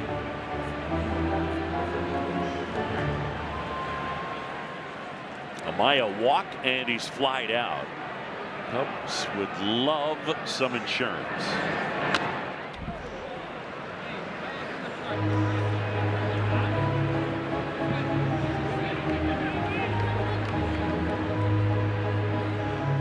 For the Cubs today, a win would mean 10 in a row at Wrigley.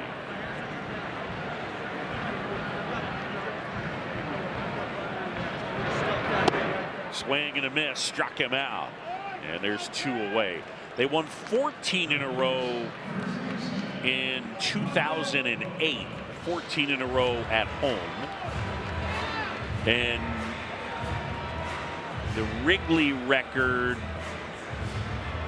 I believe, is 18. Yeah, in 1935. Back in the Gabby Hartnett era. But 9 is the longest since winning 14 straight in 2008. Yeah, it's been a nice run. So that's right when you how do you get to a division title? Well, you play 500 on the road and you do a lot of damage at home, and that's what has been the story for the Cubs so far. They're 8-7 on the road, 12-5 here at Wrigley. Yeah, I mean, I know at least last year at times they had on the video that would be playing of the night's pitcher underneath on a crawl, it would say "Embrace Wrigley," especially in the early portion of the year. And it was something Craig Counsell emphasized at the start of last year. You know, that pop-up falls yesterday out in center field. What did you say? Yeah, welcome home.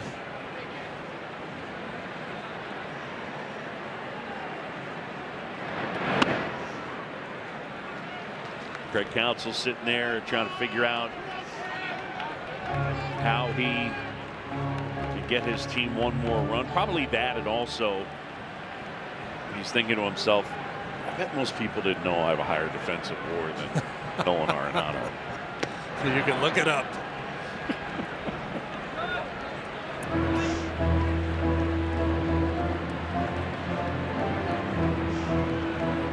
What do you think about that move?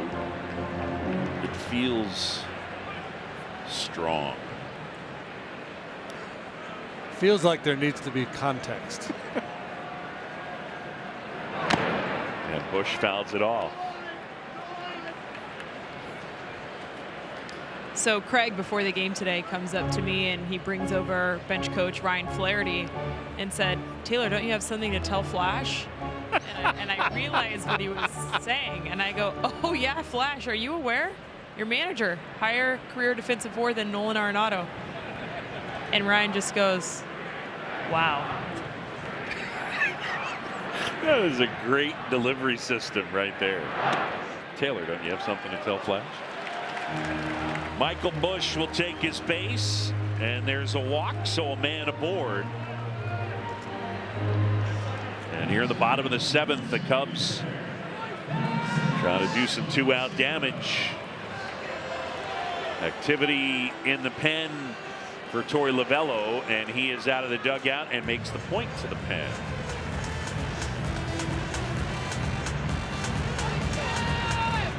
So Taylor Clark will exit. New pitcher coming in.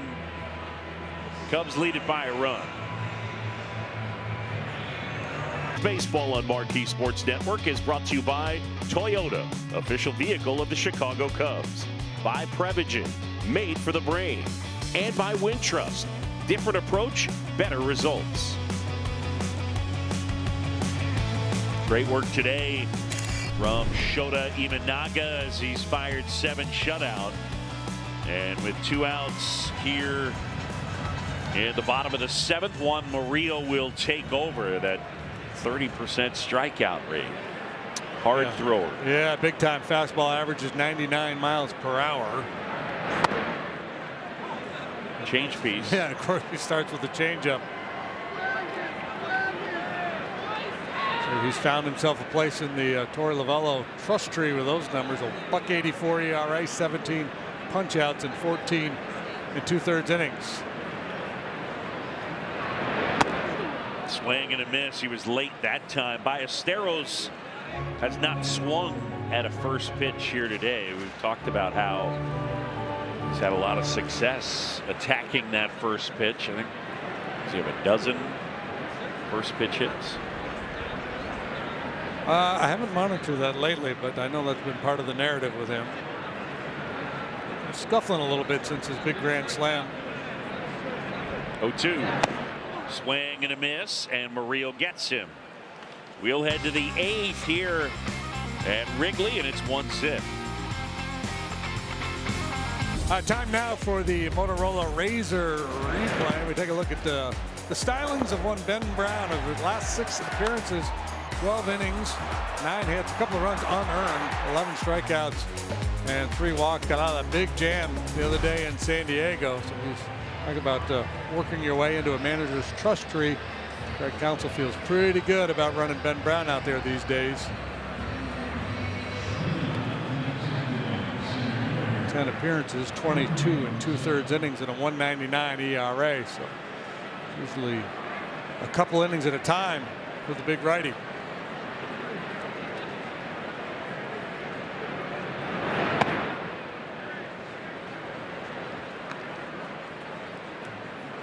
Previously, he was 4-seam fastball curveball. Now it's 4-seamer sinker curveball. Still the occasional changeup.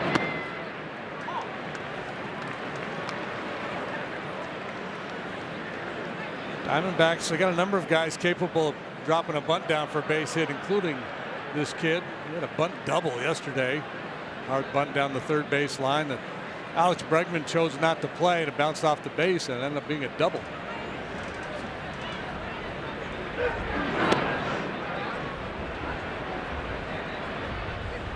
Amaya with the challenge. The catcher is challenging the ball call. Curveball. Did it catch the bottom of the zone? No. Did not. The call is confirmed. Chicago has no challenges remaining.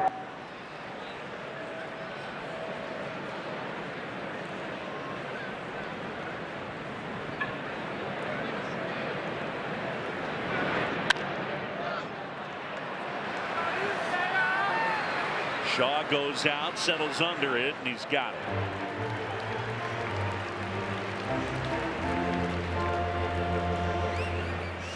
This quality start is brought to you by National Car Rental. Speed, control, winning confidence. Brilliant work from Shota here today. 7 innings, 4 hits, no runs. He struck out 5, walked just 1, and walked the only 3-ball count he had all afternoon. 87 quality pitches from Imanaga.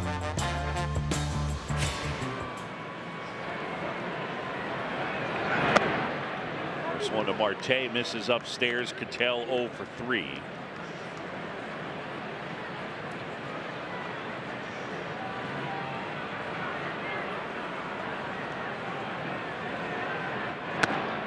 That's through there for a strike.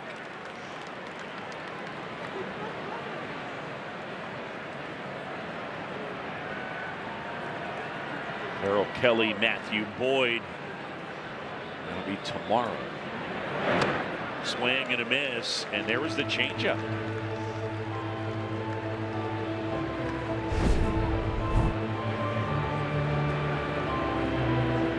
Dandy. On the plate. Below the knees. Starts at the bottom edge of the zone and drops out. The 1-2. Another changeup. That time he pulled it.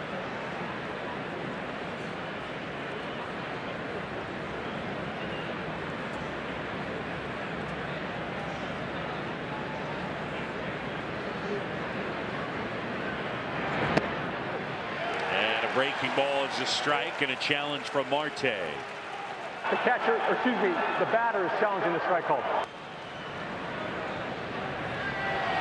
And it's a ball.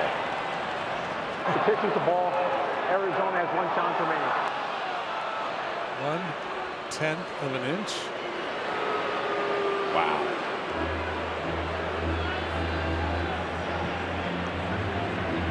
We used to say it's a game of inches, but apparently it's a game of fractions of inches.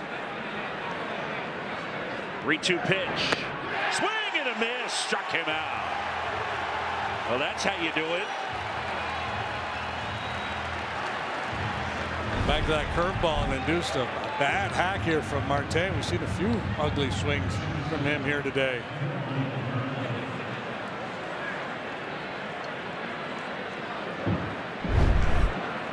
So 2 down. And Perdomo now 1 for 3. He has one of their 4 hits. 3 singles and a double. The Cubs have only 4 hits as well.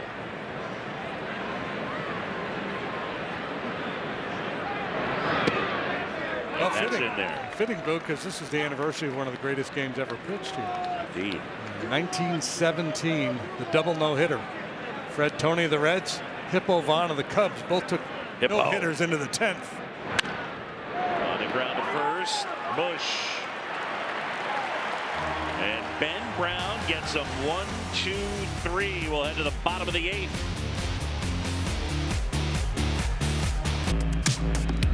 Ladies and gentlemen, it's our game summary, and it is brought to you by Wintrust. Cubs lead it 1-zip. Ian Happ having a day, 2 for 2.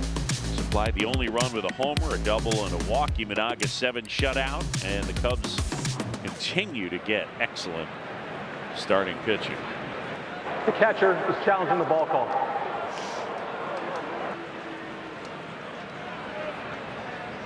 James McCann, you win. The pitch is a strike. Arizona has 1 challenge remaining.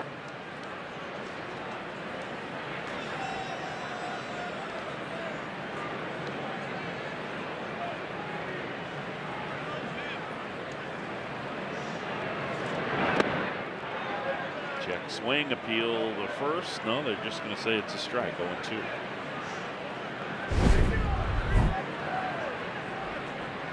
Yeah.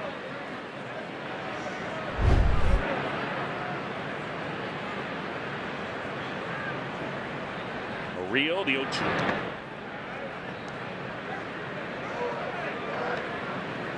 This guy looks like he could be a handful. Maria fella.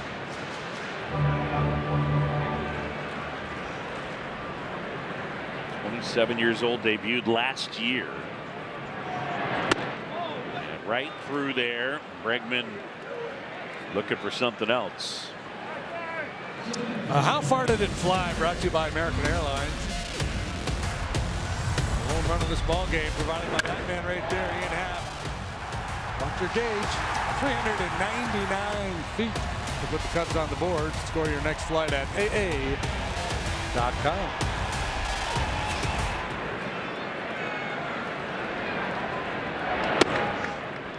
It is all quiet, by the way, in the Cubs pen, so it looks like Ben Brown will be heading back out there.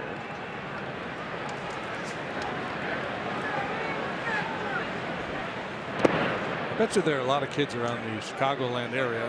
When they hit a home run, they do the little Ian Happ head thing when they cross home plate. Yeah.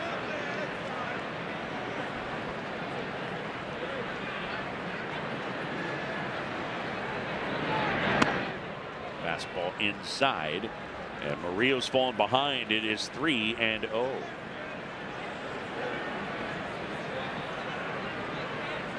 Go ahead if you like it, Ian.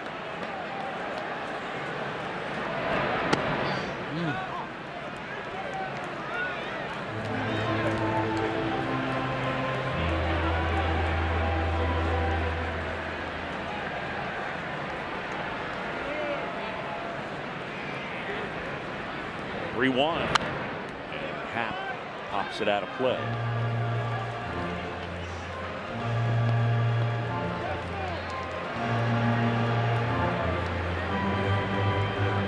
Got to feel good about what you've seen from Shota Imanaga so far this year. Yeah. Absolutely. Velocity's yes, up. It's been one of the best storylines for the Cubs this year. His bounce back after struggling towards the end of last year. The velo being down, it's all good so far this year. Looks really good. 1 out, bases clear. 3-2 to Ian Happ. And that's drilled out towards right center. Carroll not going to get it. It touches down, and it's going to roll. Happ's around second on his way to third. Ian Happ dives in with a triple.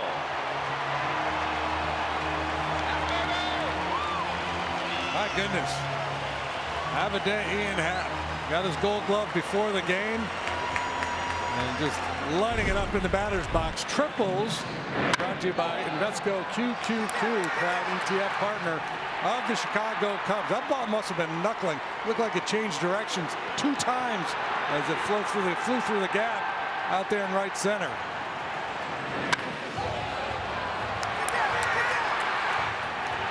Just Carroll, he's running a down, out, and down. Totally agree.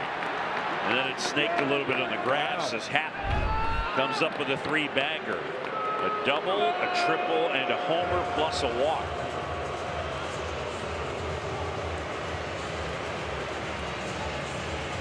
That's a huge run, 90 feet away with 1 out. Diamondbacks infield in.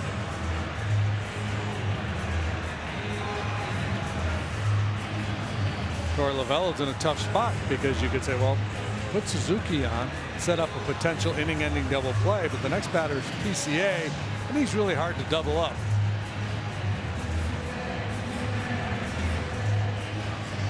Suzuki was up there, but the bases loaded in the 3rd, had an opportunity to really open things up, and he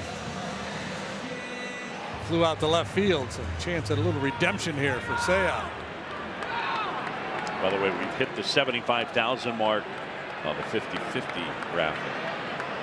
Infield in, and that one off the glove of McCann, but not far enough for Ian to advance.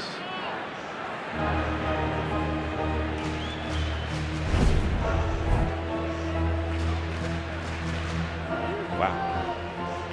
Yeah, it's a good lively heater. This is interesting. They got the infield in. Fernandez, the 3rd baseman, is deep. This is a different alignment.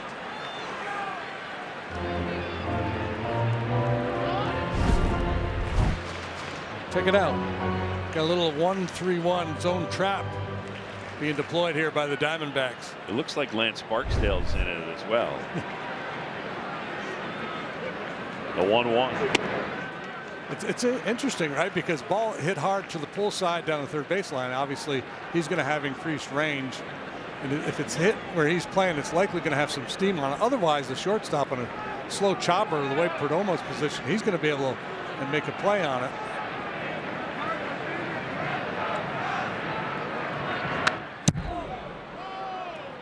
.100 miles an hour, and Suzuki fouls it back. Yeah, he was on time, wasn't he? Just underneath it a little bit.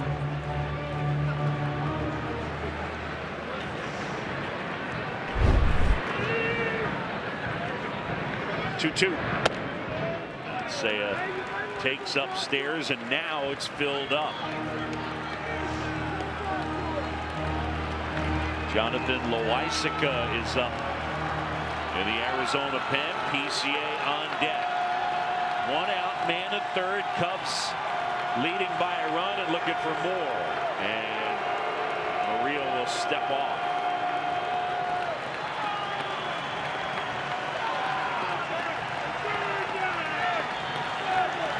See what he goes with here.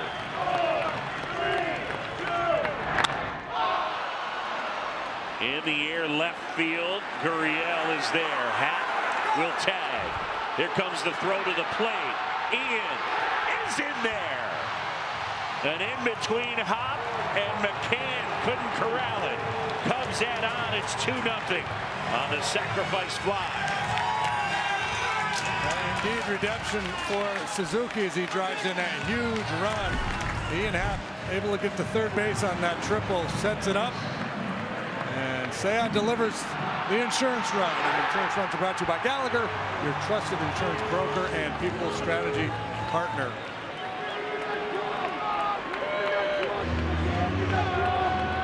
Gurriel got off a good strong throw.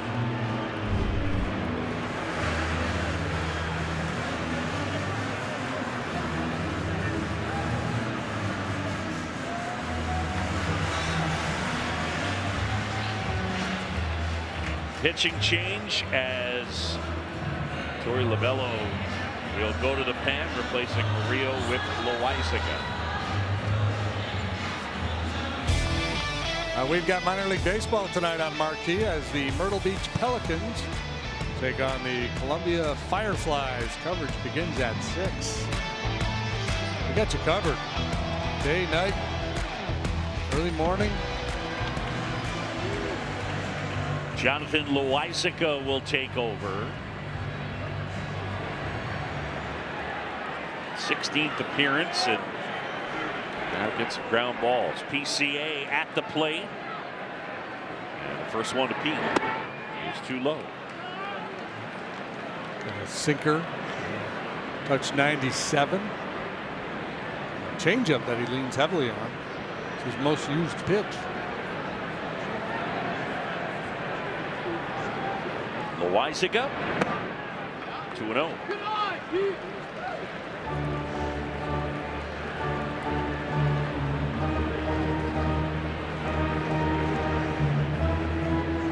So the Cubs get some insurance thanks to Seiya Suzuki and Ian Happ.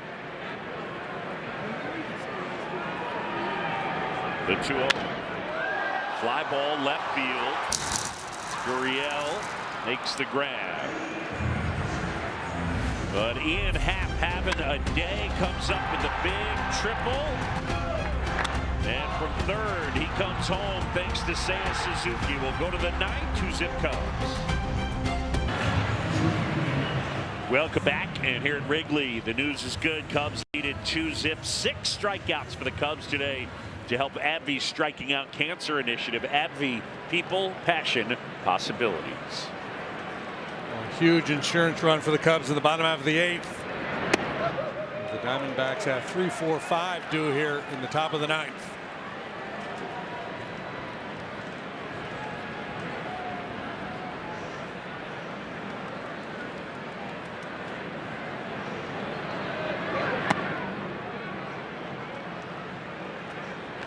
Carol Vargas and Gurriel. Corbin with a single, he's popped out and he's grounded out. Ball and a strike.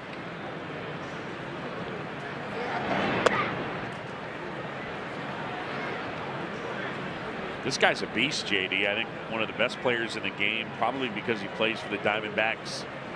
Know that he gets quite as much attention as he deserves. But that speed power combo. Big time, yep. Yeah.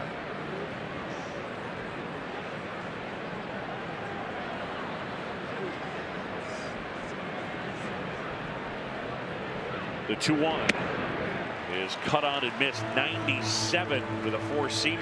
Yeah, he's been late on the fastball both yesterday and today. He did have that base hit on a fastball from Imanaga back in the first, but the guys with the little jump on that heater have been able to throw it by him so far. 2-2. Last year, Carroll became just the 10th player with 30 or more doubles, 15 or more triples, and 30 or more home runs in a season, along with guys like Ruth and Garrett and Simmons and Klein and Greenberg and DiMaggio. That's just a bunch of Hall of Famers on that list. 2-2. When Brown wanted it, the Cubs are out of challenges, and it was a ball.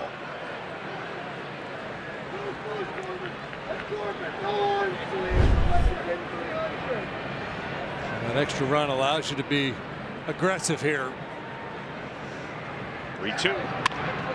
Went with a breaking ball. Swanson picks it. He is something else. JD, that ball is hit hard. It's a tough hop, and he's collecting it on the backhand. Man. Yeah, he's been busy out there today, too. Earlier in the game, everything was in the air, but as the game has moved along, there's been more action on the infield and a lot of it in his direction, and he's made one play after another.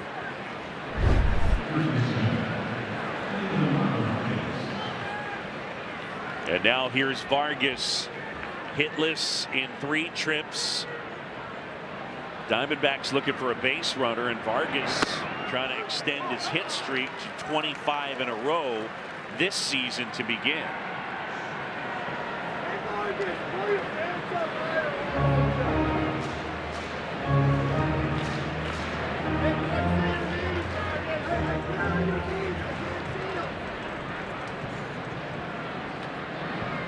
The 0-1. Chop to short. Swanson. It's 2 away.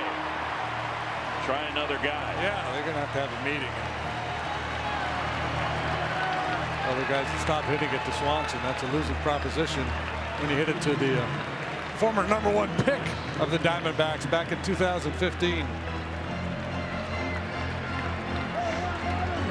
I've asked Dansby. I don't know that he's got any Diamondbacks stuff. I think he might have a jersey.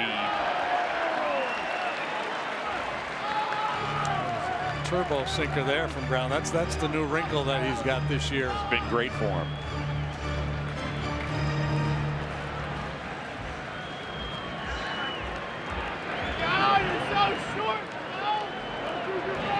Two down, bases clear. Cubs trying to make it 10 in a row at home. On the ground, who else? Dansby. Ball game. 10 straight wins for the Cubs at Wrigley. Cubs win. Sing that song. Baseball season's underway. Well, you better get ready for a brand new day. Hey, Chicago, what do you say? The Cubs are gonna win today. They're singing, go Cubs, go! Go Cubs, go! Hey, Chicago, what do you say? The Cubs are gonna win today. Go Cubs, go! Go Cubs, go! Hey, Chicago, what do you say? The Cubs are gonna win today. They got the power, they got the speed to be the best in the National League. Well, this is the year and the Cubs are lead. So come on down to Wrigley Field. We're singing out, go Cubs, go! Go Cubs, go! Hey, Chicago, what do you say? The Cubs are gonna win today. Go Cubs, go! Go Cubs, go! Hey, Chicago, what do you say? The Cubs are gonna win today. Baseball time is here again. You can catch it all on WGN. So stamp your feet and clap your hands. Chicago Cubs got the greatest fan.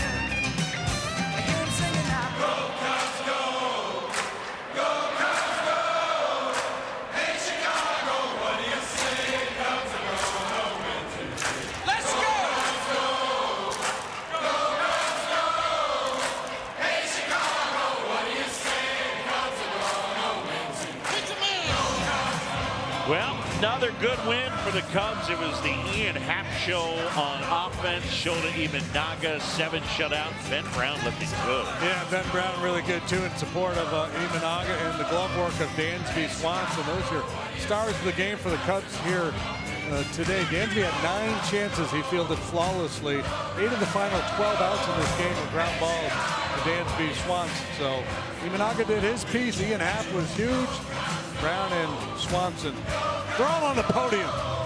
9 assists for Dansby, his most as a Cub. For Jim DeShays, Taylor McGregor, and our entire crew, I'm John Shambi. Thanks for watching Cubs baseball here on Marquee Sports Network. Happy birthday, Mike Leary. Happy birthday, Sarah Langs. Cubs win it 2-zip your final. Tomorrow, the finale. It's Boyd and Kelly. Coverage begins at noon. Up next, it is post-game live. Cole Wright, Cliff Floyd. Gentlemen,